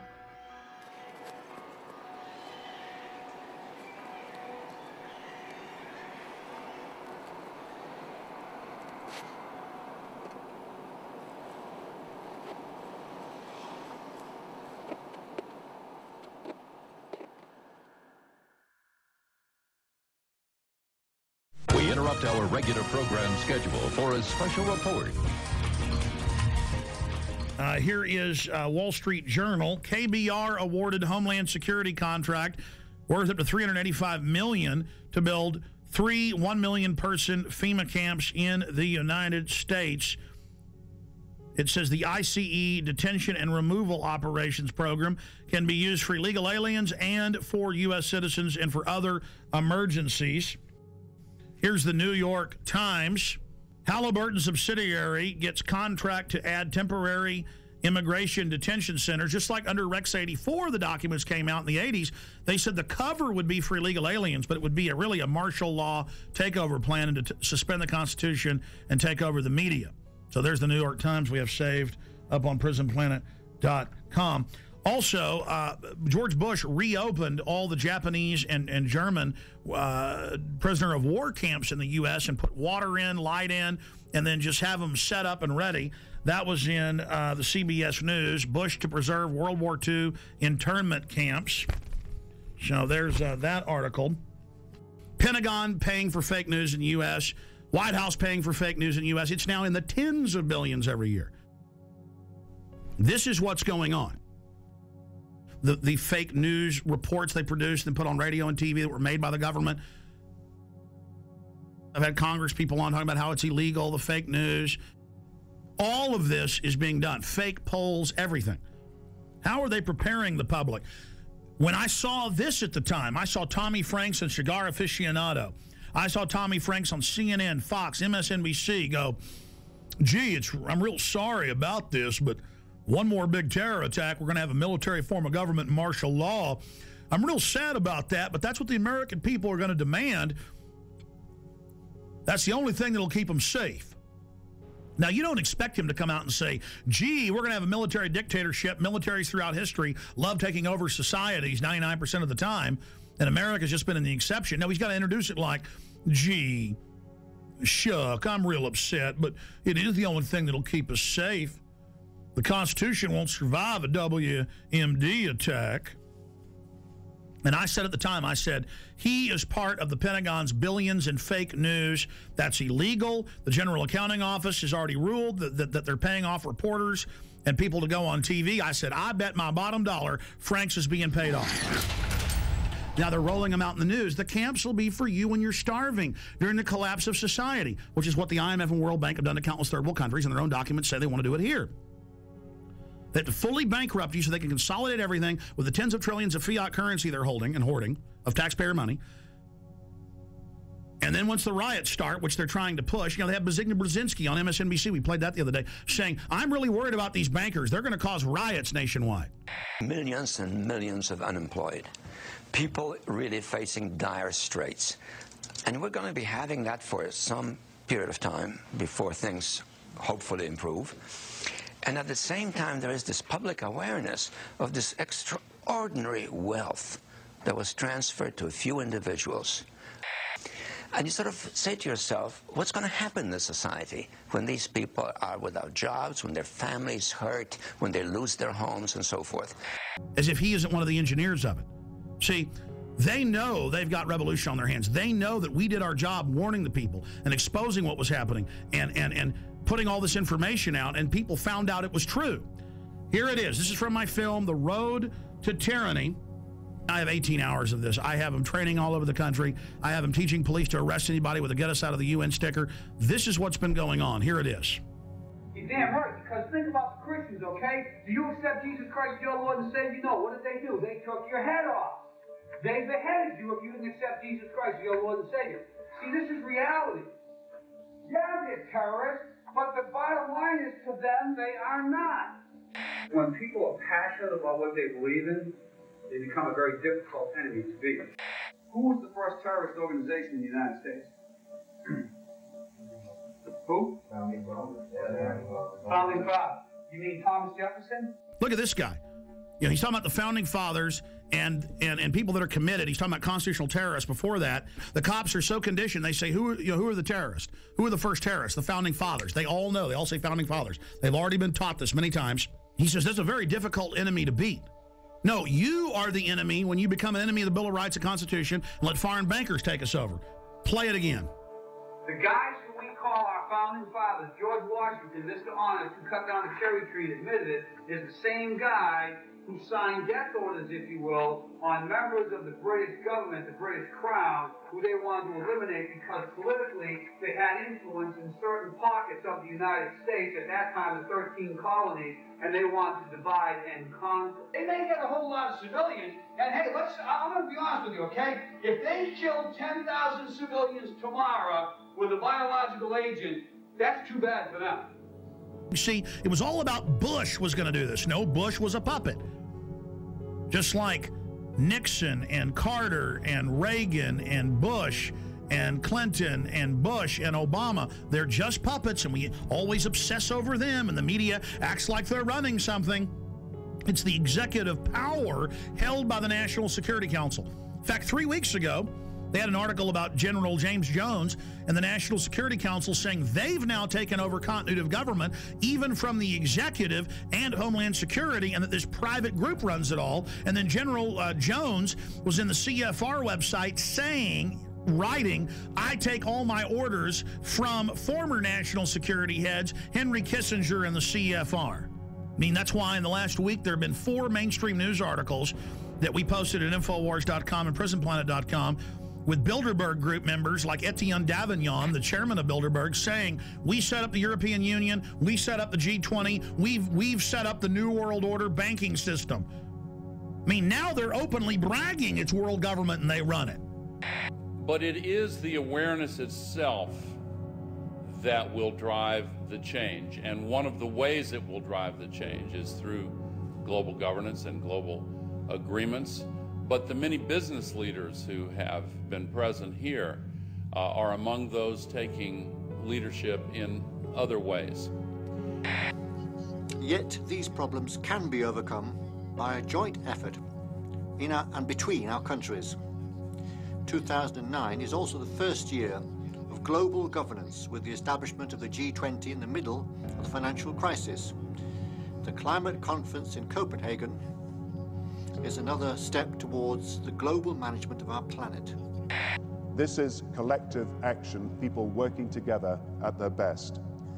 I think a new world order is emerging, and with it the foundations of a new and progressive era of international cooperation. And then if I dare talk about it, they go, oh, shut up, Jones. You crazy nut, none of that exists. And if you talk about it, you're going to cause violence. Just give in to the New World Order, roll over to it, hand your guns in. Let's start with the airport adventures, which they now admit are going nationwide with the Viper teams at bus stops, train stops, the streets, shopping malls, random vans, sending you through body scanners, biometrically scanning 360 your naked body. Now, I've seen more in-depth images by the actual companies where they can zoom in on pores.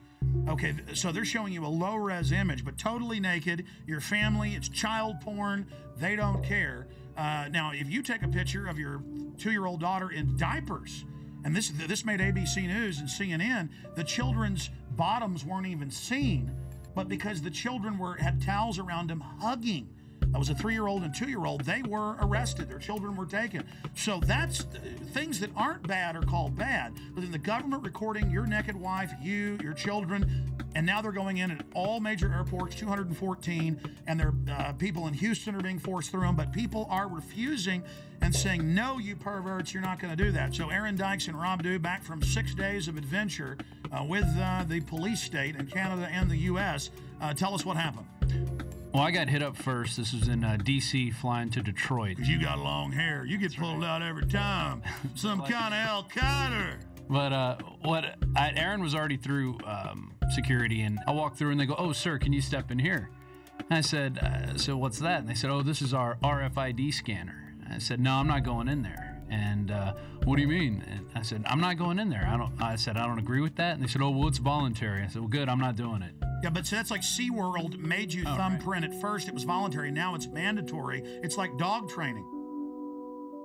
Passengers describe a terror attack and the arrest of a suspect who tried to blow up a plane as it landed at Metro Airport. We heard a loud pop, then a bit of a smoke. Sounded first like a balloon being popped. All of a sudden, heard some screams, and flight attendants ran up and down the aisles, and everything's crazy. People are screaming. There's fire on the plane. There was a lady shouting back, and she was saying things like, what are you doing? What are you doing? And at that moment, I was sure I was going to die. And we're learning tonight more about the suspect.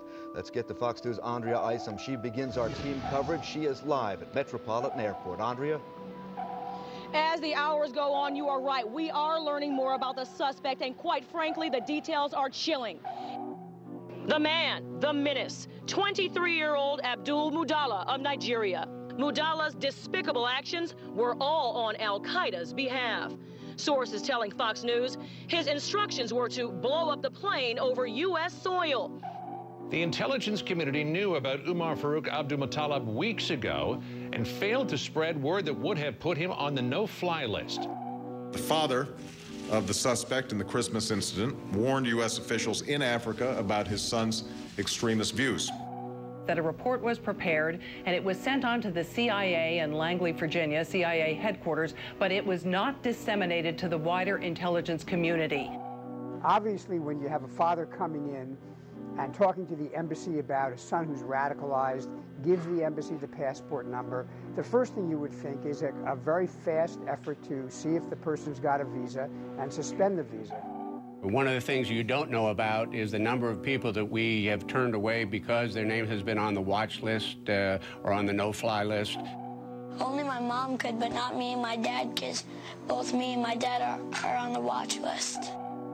Tough to believe, but 8 years later, we are still talking about connecting the dots and a failure to communicate. Call for immediate reviews on how this guy got on the plane and how he was able to get some explosives on the plane. So we got a while to go. This is a controlled patsy. Facts are facts. You can have your own opinions, but you can't have your own facts. And we have this same pattern that we've seen again and again.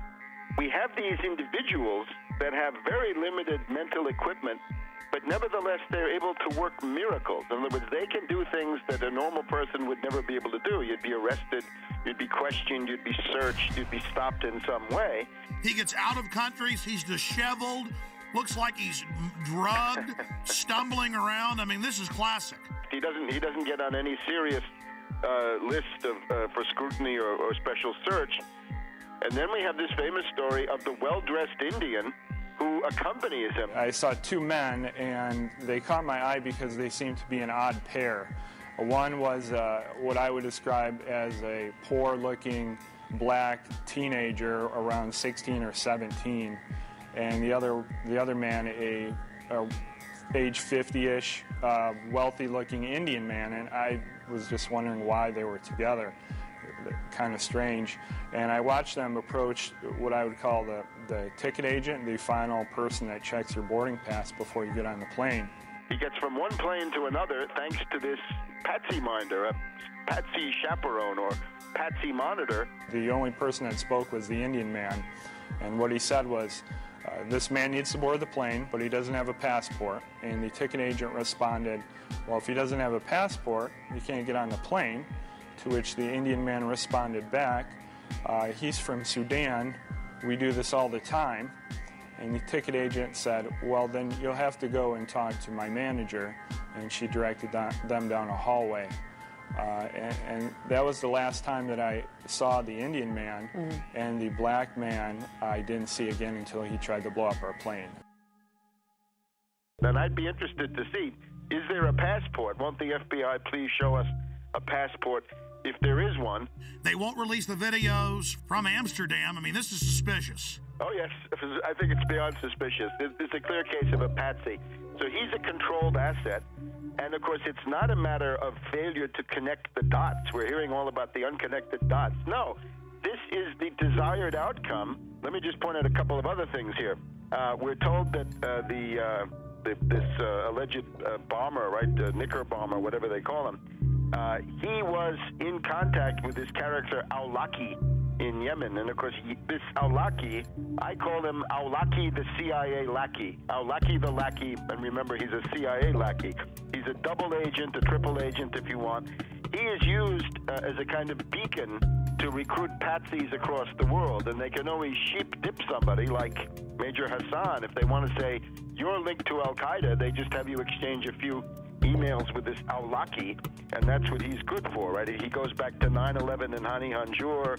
So this guy is he's a U.S. agent under whatever layers of garb that he's got.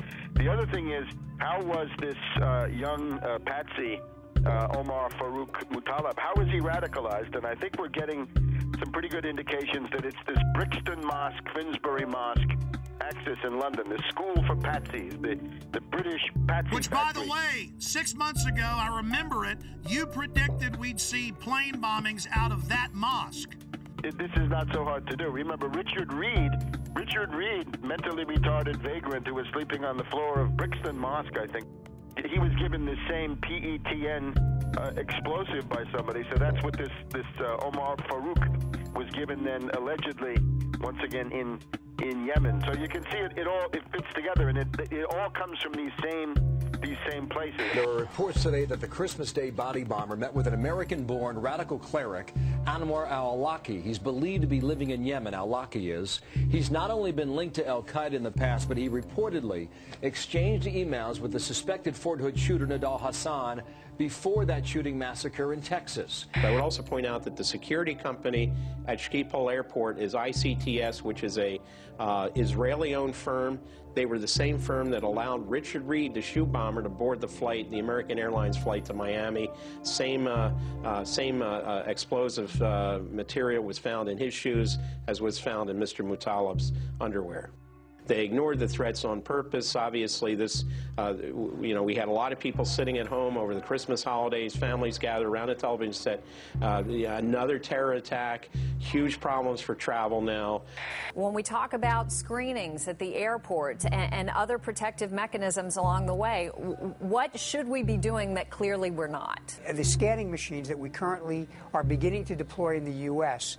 that would give us the ability to see what someone has concealed underneath their clothing. These body scanners are the key with, like, these different psychological syndromes where people serve the abuser. Yeah, because that's what you have to get in, as to where this is going. It's not fun. It's degradation. It's the dehumanization of the individual. So really, what they're telling you is not only do you not own your body, you own nothing. You don't even own the patents to your own genes. They're telling you you're a piece of property. What do they do when you first come into a prison? They strip you and do a medical exam to humiliate you. They hose you down in front of the other prisoners, and they laugh at you, make jokes about you. When Aaron went through, it was even worse because I was behind him. Yeah, I went through. He told me to go through the scanner, and I said no. He said, "Why aren't you going to do it?" I said, "It violates my privacy." And this is what happened. This guy got scared. This guy was physically bigger than me. He was athletic. He started shaking when I said no. You think it doesn't matter to because it's a delusional world. He thought he'd found a real terrorist. Yeah. He was shaking, visibly shaking when I said no. And he tried to trick me to go through it again and told me they were going to body wand me, which they ended up doing. And then he tells me, "Oh, because I don't like it because it violates my Fourth Amendment, I read too much." Oh, you're one of those who reads too much. And you said he put his hands on you. Oh, yeah. Oh, yeah, he grabbed When I said no, like this. He started shaking. He didn't know what to do, and then his first flinch reaction was to grab my arm and try to pull me through the scanner. It was absolutely crazy, and you got women apologizing to the agents. "I'm so sorry, I forgot my mascara and my lipstick." And the Fourth Amendment says if you're going to search, you're not only going to have a warrant, you're going to say specifically what you're looking for. But it's not specific. It's liquids, it's lipstick, it could be shoes, it could be... Breaking the will of the people. The real purpose of body scanners, and you scroll down, it shows the Nazis and others strip searching women in World War II. I'll tell you what I would do personally. I would just take photographs of all the mass graves of World War II and the Soviet Union, of all the naked bodies, and have big placards of that. And Genius! And saying, we're not going to end up like this. No, thank you.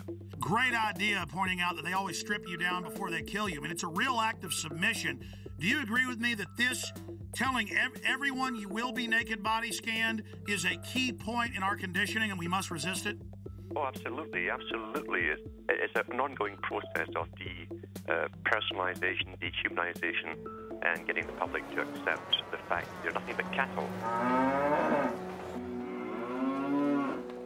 Once you're on the plane, you're coming into Detroit, what happens next? The pilot comes on the speaker and he says we have 10 minutes to landing. Flight crew, take your seats and buckle up. a flight attendant walks by my seat, mumbling to herself, "Something smells like smoke." I looked up. I'm in row 27. I could see smoke coming from row 19, 8 rows up. It wasn't a lot of smoke at that time, and it looked like it was coming from the floor. So I unbuckled my seatbelt, took a few steps up the aisle to get a better look, and then it burst into flames across the floor, the seats, and up the wall to the ceiling. When it burst into flames, people were screaming, "Fire, fire, terrorists, water, water, water, we need water, somebody get water."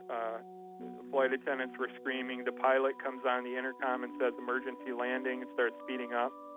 And while this is going on, the terrorist man's being hauled off into the first class area by a couple passengers. We are 5 days into this, and we've not seen any surveillance footage. The media doesn't seem concerned about eyewitnesses seeing a man videotaping the whole flight aimed at this guy.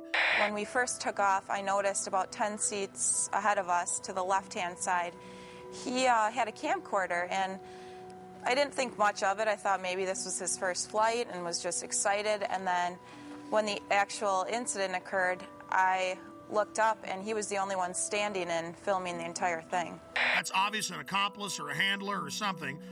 We've got this other guy getting him through security. I mean, any other comments? When we were being detained in Detroit, we were held in an area of the baggage claim area. All the passengers from our flight, there was nobody except for some law enforcement personnel. After we had been there for about an hour, all the time with our carry-on bags, 3 bomb-sniffing dogs were brought in.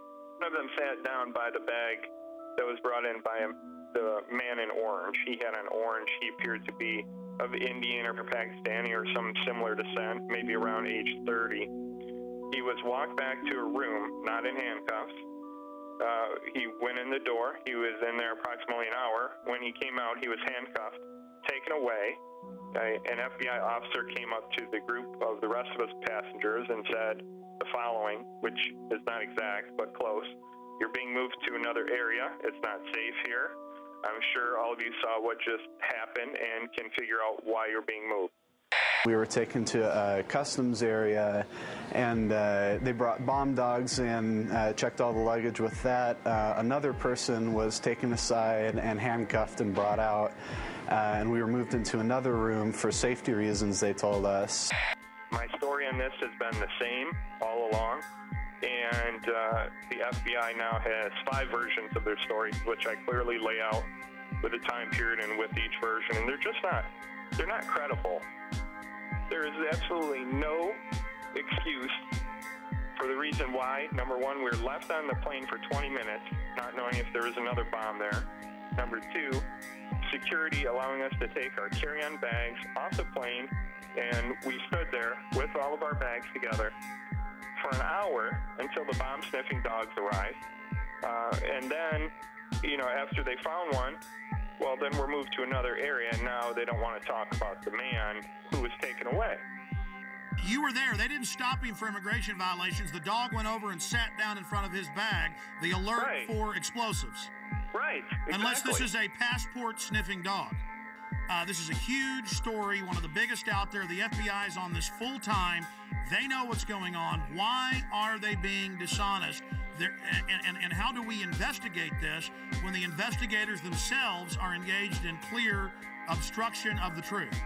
I don't know how else to take it. It's either utter incompetence or intentionally hiding something, and I don't know how to take it. And still, we're now, 8, 9 days into this, and we still haven't seen the Amsterdam footage.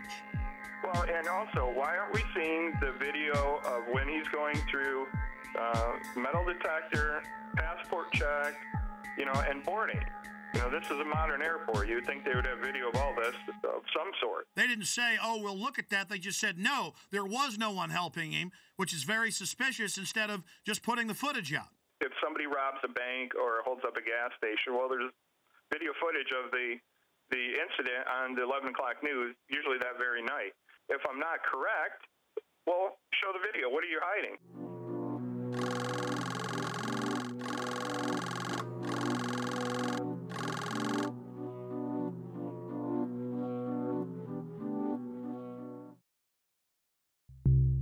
Well, now, Sunday it came out, 6 days ago, authorities were watching different Nigerian on Christmas Day flights, CNN. What a way to take a huge issue and just kind of put it out there like it's milquetoast. Okay, there was somebody else. Yeah, they did arrest him, but we're not going to talk about it. Kurt, there's a definite cover-up, and you've been vindicated in triplicate. Not only that, but I don't know if you caught the ABC News article that came out over the weekend. There were a couple sentences snuck in the bottom of this article about female suicide bombers. I don't know if you caught this. No, tell us. I'll read it to you word for word. Federal agents also tell ABC News they're attempting to identify a man who passengers said helped Abdul Muttalab change planes for Detroit when he landed in Amsterdam from Lagos, Nigeria. Authorities had initially discounted the passenger accounts, but the agents say there is a growing belief the man may have played a role to make sure Abdul Muttalab did not get cold feet. Oh my God, you've been vindicated by them on that. But obviously they think the trail's cold now. They have all the surveillance footage. They were involved in a cover-up. Kurt, this is huge. Well, that was my take on it, but unfortunately for ABC News, they buried it in the bottom of a seemingly unrelated article about female suicide bombers heading here from Yemen. Why is this not front page news everywhere, number one? Number two, why are you burying it at the bottom of this article? Number three, why did you initially discount my story to begin with? It's not like I'm not credible here. And of course, they had COINTELPRO posing as the Patriot movement attacking you.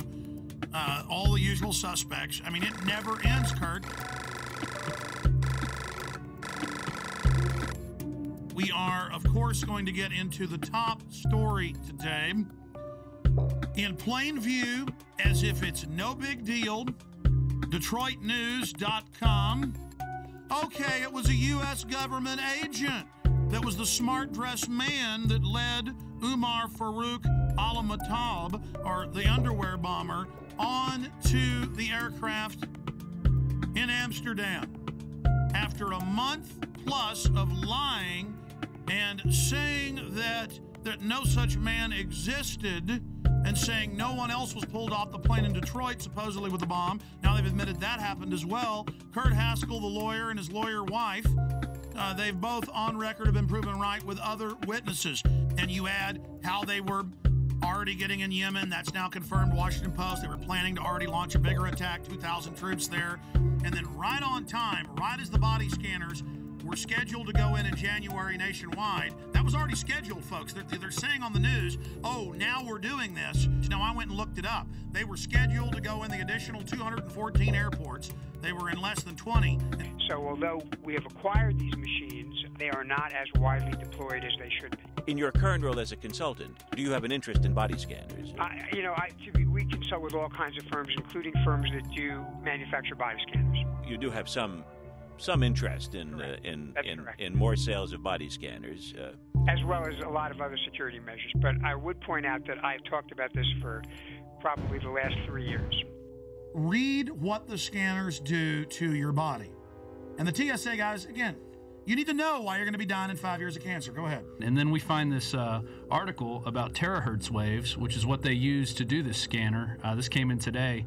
And according to one of their studies, I'm just going to read this real quick. Terahertz waves are in the electromagnetic spectrum between microwaves and infrared, and they pass through non-conductive materials such as clothes, paper, wood, and brick. They say the forces that are generated by these THZ fields are tiny and resonant effects that allow the THZ waves to unzip double-stranded DNA, creating bubbles in the strand that could significantly interfere with processes such as gene expression and DNA replication. So step in the microwave. And of course, the fools don't know that the reports you've pulled up and I've looked at, these things are leaking. But the TSA guys are going to love dying of cancer. Oh, yeah. This is fun. Surrounding it. They're all around it. The thing's right there. Well, see, that's kind of the good thing, though. See, evil always gets judged. These guys make excuses. They're going to make excuses about scanning naked children, scanning naked women and men. They're going to make excuses about how it doesn't hurt you. They're the ones that are going to die first. Oh, yeah. 8 hours a day standing around it. And I'm sad for them, but this is what they want. This is what they get. This is a test of the emergency alert system. Let's go ahead and play the clergy response team clip. Now, remember, before this became national news, we got the secret documents from pastors who've been recruited by FEMA. We posted the secret documents with FEMA phone numbers. Train your flocks to turn their guns in. Train your flocks to go to FEMA camps. Train your flocks to take forced inoculations. People didn't believe us, just like they didn't believe the MIAC report. Then, suddenly, local news began reporting it, but like it was a good thing. Now, listen, will martial law ever be a reality? And the preachers are there being paid by the government, faith-based initiative now continuing under Obama, to tell their flocks to do what they're told by the authorities, and the government's biggest threat is the American people. That's a quote. So this is specifically the pastors getting ready for us to go to FEMA camps. And there's thousands of pieces of evidence like this, and Glenn Beck's saying it doesn't exist. Here it is. Law ever become a reality in America? Some fear any nuclear, biological, or chemical attack on U.S. territory might trigger just that. And as KSLA News 12's Jeff Farrell discovered, the clergy would help the government with potentially their biggest problem, us. From my cold, dead hands. Charlton Heston's famous declaration captures a truly American value, the overarching desire to protect our freedoms. But gun confiscation is exactly what happened during the state of emergency following Hurricane Katrina in New Orleans. U.S. troops also arrived, something far easier to do even now thanks to last year's elimination of the 1878 Posse Comitatus Act. That forbid U.S. troops from policing on American soil. If martial law were enacted here at home, like depicted in the movie The Siege, easing public fears and quelling dissent would be critical. And that's exactly what the clergy response team, as it's called, helped accomplish in New Orleans. Jeff, the primary thing that we say to anybody is let's cooperate and get this thing over with, and then we'll settle the differences once the crisis is over. Such clergy response teams would walk a tightrope between the needs of the government versus the wishes of the public. In a lot of cases, these clergy would already be known in the neighborhoods in which they're helping to defuse that situation. For the clergy, one of the biggest tools that they will have in helping calm the public down or obey the law is the Bible itself, specifically Romans 13. Because the government is established by the Lord, you know, and that's what we believe in the Christian faith. That's what's stated in the Scripture. Civil rights advocates believe the amount of public cooperation may depend largely on how long they expect a suspension of their rights might last. And see, here is Mother Jones. Should Obama control the internet? It says right here, Senator John Rockefeller, goes by Jay Rockefeller, has announced they need to end the internet, that it's bad, and that private companies will have government hubs tied into them to snoop on everyone without warrants and to be able to shut down the web instantly. See, right now the government has to get warrants and go out and seize all the hubs. Here's another one. America's secret police.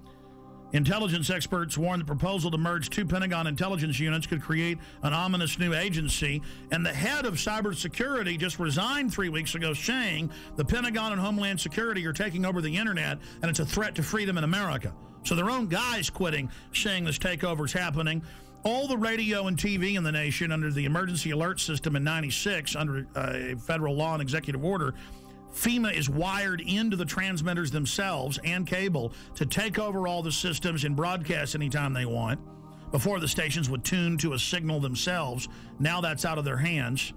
All of that's going on. So see, they've got the preachers, they've got the citizens, they've got the military prepared for martial law, and they could remotely listen to you even when the cell phone's off. That's standardized the cell phones. And all telecommunications companies were given $9 billion total to put in whole floors for the NSA to move into. So the NSA doesn't tap the phone companies, they are the phone companies. Just like FEMA on all radio, TV, cable, you name it, is already in control with hubs at the transmitter site or at the satellite uplink site. The last piece of equipment, this is in my film Police State 2000, by the way. See, I was sitting there talking to the engineer in 1996 at KJFK FM, and he calls me over and goes, look at this, Alex, they're ordering us to do this. Here's all the secret documents. We're not supposed to show this to anybody. And I was sitting there reading it. FEMA takes over through this. Everything you do goes through this system. I mean, that's what you hear when it goes, bang, bang, bang. You know, this has been an emergency alert system. That is a federal test tone going via shortwave radio transmitters, dials in, and takes control of your radio station. And that's what they say right here. During emergencies, when they're rounding people up and arresting them and shooting people, their job is to keep the media shut down. They don't have to come arrest Alex Jones. They hit one button, the internet shuts off. They hit one button, In the not-too-distant future, a self-proclaimed intellectual elite will rule every aspect of our lives. People in the world are content to stay as first or second level maggots. The economy is emerging from the recession. We have to keep geoengineering on the table. Implementation depends on motivation. An alarming and possibly catastrophic disaster. Already the path has been chosen. The design set in motion decades ago. Their endgame? Complete control. Water. Air. The economy. Population and even human logistics will all fall within their purview. The goal? To acquire all the natural resources of the planet and bring them securely under government control. All activities of mankind will be monitored, accounted for, and controlled. Legislation pretending to address concerns about the environment. National security and financial stability will in fact be used to erode the very foundations of liberty and to enslave the population. This will all happen in the name of security and progress. Alluding to the notion that this is all for our protection, this will not miraculously occur overnight with the sudden proclamation of martial law. It has been happening incrementally for at least half a century. Every law enacted that truncates the Bill of Rights in the name of national security is another nail in our coffin. Through this type of increasingly invasive legislation, the systematic decay of constitutional law becomes inevitable.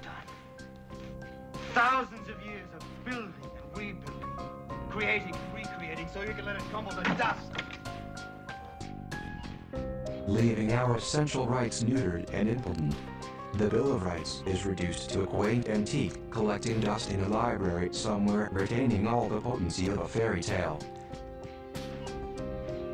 Martial law, called a more politically neutral catchphrase, is practiced with an iron fist. The implosion of the economy has begun by design. The United States dollar is under attack and losing value every day, while the cost of living continues to skyrocket. New laws that will effectively double taxes are already on the books and ready to be implemented. Nothing has been introduced to help homeowners with their now default loans. But at the same time, money is generously given to bankers who give themselves huge bonuses. During one of the worst economic downturns in history and dry up loans to small businesses. All the while, the economy spirals downward at a free fall rate. As the citizens of the United States lose their ability to take care of themselves, the government conveniently steps in to save the day. Capitalism gives way to socialism, and then without much notice, into the neo-dark ages of the one-world government-style dictatorship. Once this task has been completed and the control grid is firmly in place, they can play their final trump card. FEMA camps. And by design, we will welcome the salvation with open arms. As any alternative will surely seem like suicide. Once we've been properly enslaved, they gain control over the rest of Earth's natural resources. Humanity. America, here's what you need to know tonight. I'm, basically a rodeo clown. If you have any kind of fear that we might be headed towards a totalitarian state, look FEMA trailers, FEMA prisons, FEMA camps. I want proof. If they exist, I want pictures. I lost sleep last night worrying about this story, thinking about this story. But when I see, 9/11 victim family on television or whatever, I'm just like, oh, shut Well, up. Yesterday we talked about debunking conspiracy theories. The only thing that I answer to is myself. And I just want to be able to look at myself in the mirror and also sleep at night. Glenn Beck, a year and a half ago, said that Ron Paul supporters should be arrested and that the army should be used against them and that they were dangerous terrorists.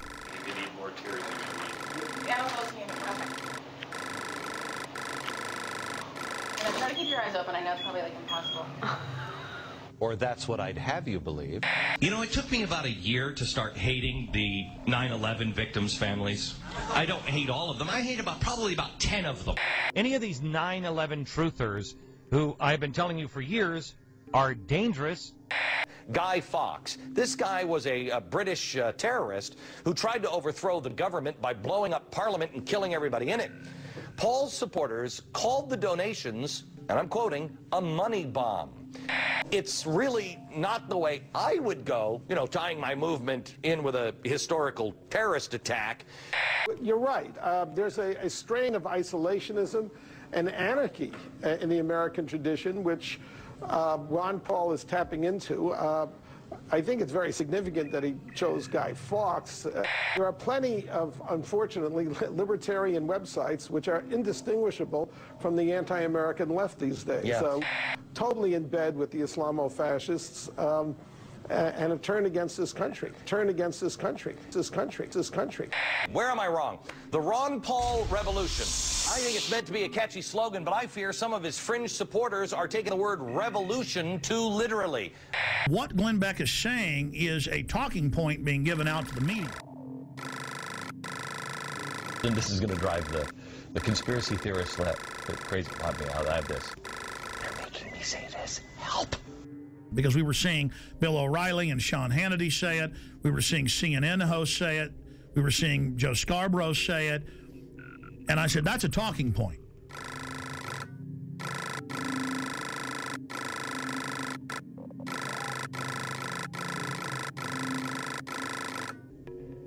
And then suddenly he started saying a few months ago, I'm going to expose the FEMA camps. If these things exist, that's bad, and we will cover it. If they don't exist, it's irresponsible to not debunk this story. We have an independent group on this program looking into it, turning over every stone. I am going to bring you this story. He announced a few weeks ago, I'm going to have Popular Mechanics, the yellow journalist, on to debunk all of this. So I asked James from Popular Mechanics to do an investigation on several projects. The first one is the FEMA camp. Yes, and so we put a reporter on this, and what's so interesting here, we're waiting to really do a definitive deep dig on this. We don't like to just come out and say, oh, we've debunked it, you know, after we've looked at it for 2 days. And how is Glenn Beck debunking it? I have predicted tonight, we'll see if I'm right, that he will do a straw man and focus on the websites that are getting it wrong. And what we did was we looked into these claims. You know, you can't go and visit every one of the 600 sites that some of these conspiracy theorists claim. So we started looking at the ones that are most popular on the internet. And I said, well, look out, folks. He's just trying to get your confidence to then discredit it later.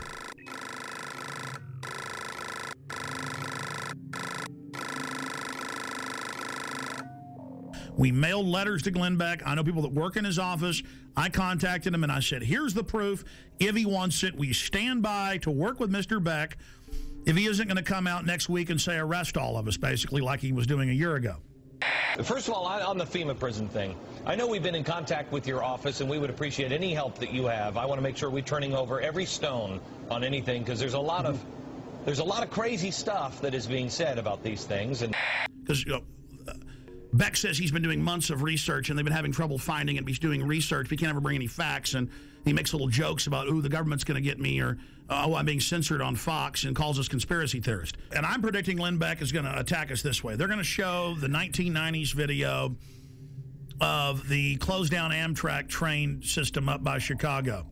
So we started looking at the ones that are most popular on the internet. Okay, and let's show the video. First, show me the video that is on the internet. This is one of the so-called, I guess, a death camp.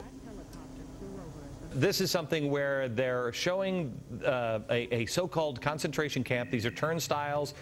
This is in a secure behind the fence. I don't know how they got this video when it was behind the fence, but they went in and got this video. Like so many of these things, the truth is actually fairly evident. This is an Amtrak repair facility in Beech Grove, Indiana. The woman who made this video initially claims that it's some kind of American Auschwitz, and they've outfitted buildings with gas, and they've got these strange turnstiles. In fact, it is a repair facility. They're going to do that, and then what they're going to do is they're going to show the photos that are all over the web in Mississippi and Louisiana of mock Bosnia-Herzegovina/Kosovo training camps, because the signs are in that, you know, Slavic language, where it has machine gun nests, checkpoints, barbed wire as a refugee camp, and they send the troops through for drills. Show me the pictures of, I think this is Camp Grayling. Do we have the picture of the watchtowers? This is pretty spooky. This is where Americans are currently being held, I believe they're saying. Well, people say all kinds of things, and these pictures have been floating around the internet for more than 10 years. Okay. In fact, Camp Grayling is the largest National Guard training facility in the U.S. They train Army, Navy, Marines, and one of the groups they train is military police. And in fact, one of the functions they train them for is handling prisoners of war in a battle zone like Iraq. And they're going to say, see, people said this was a camp. It's not really a camp. It's a place where they're doing drills. Oh, see, this is really just an Amtrak train track. We went out there, and yeah, it's got barbed wire facing in, but it's not really a camp. Do we have the video with audio? Because if we don't, I don't really care. The video with the audio about the boarded up buildings with the gas chambers. Do you have that? In yet another fenced area, we see a large warehouse building at the end, with the electronic turnstiles in front of it. Okay. That, they were putting gas heaters of some sort in there. Right, and what we found out is, first of all, one of those buildings has been knocked down. The other ones were upgraded. Their heating system was obsolete, and more than 15 years ago. What am I predicting Glenn Beck's going to do tonight? What have I been predicting for weeks he's going to do? He is going to come out and say, look at this. This is just a regular prison. And they're taking photos of it and saying it's a camp. Oh, look at this. There's a kernel of truth. They have introduced a bill for during emergencies to have FEMA places for folks to go. I mean, they've got to do that, you know, like Katrina. Oh, look at this. This is an Army training facility for a refugee camp simulation. Oh, look at what I mean, I know how they operate. I know how Popular Mechanics operates. I mean, I was right about Glenn Beck setting you up when he said he was going to expose the FEMA camps, and I said, you watch, he's going to debunk them. Well, trains, I believe Auschwitz had trains. I'm just saying, Jim. Well, once you go down that road, you can't really, if somebody's wants to be convinced of that, you can't really debunk that. I understand these people because he reads off a script, ladies and gentlemen. I know the sheet of music he's singing off of. I know the next line in the chorus. This stuff is scripted. So the establishment comes out and mixes some truth about FEMA camps and things, but then makes jokes about it, mixing it in with patriots and gun owners are dangerous. He's currently doing that. And then people some of them get fooled by that. I challenge Glenn Beck. You claim you've been doing research for weeks on this and you can't sleep. Okay, buddy. Everybody's going to email you, your radio show and Fox News, the last 45-minute piece we've done. Your little staffers can watch that, and everything there can be Googled, pulled up from government documents at the Army.mil and FBI and everywhere else, and then you'll have a clear picture of what's being set up and how they now have to orchestrate an economic collapse to get us to accept this as society breaks down.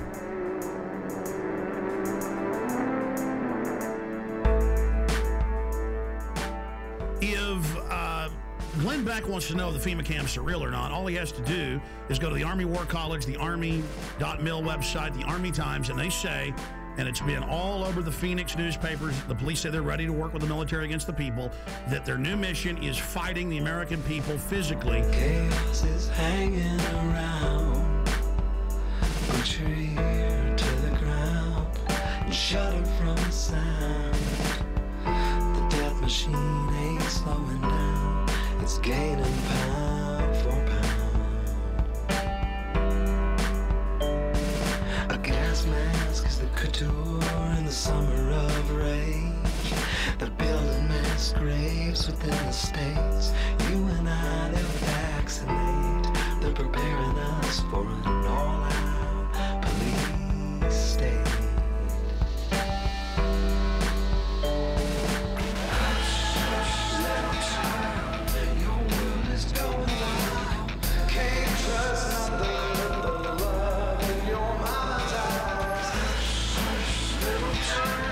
Salvation's in your smile.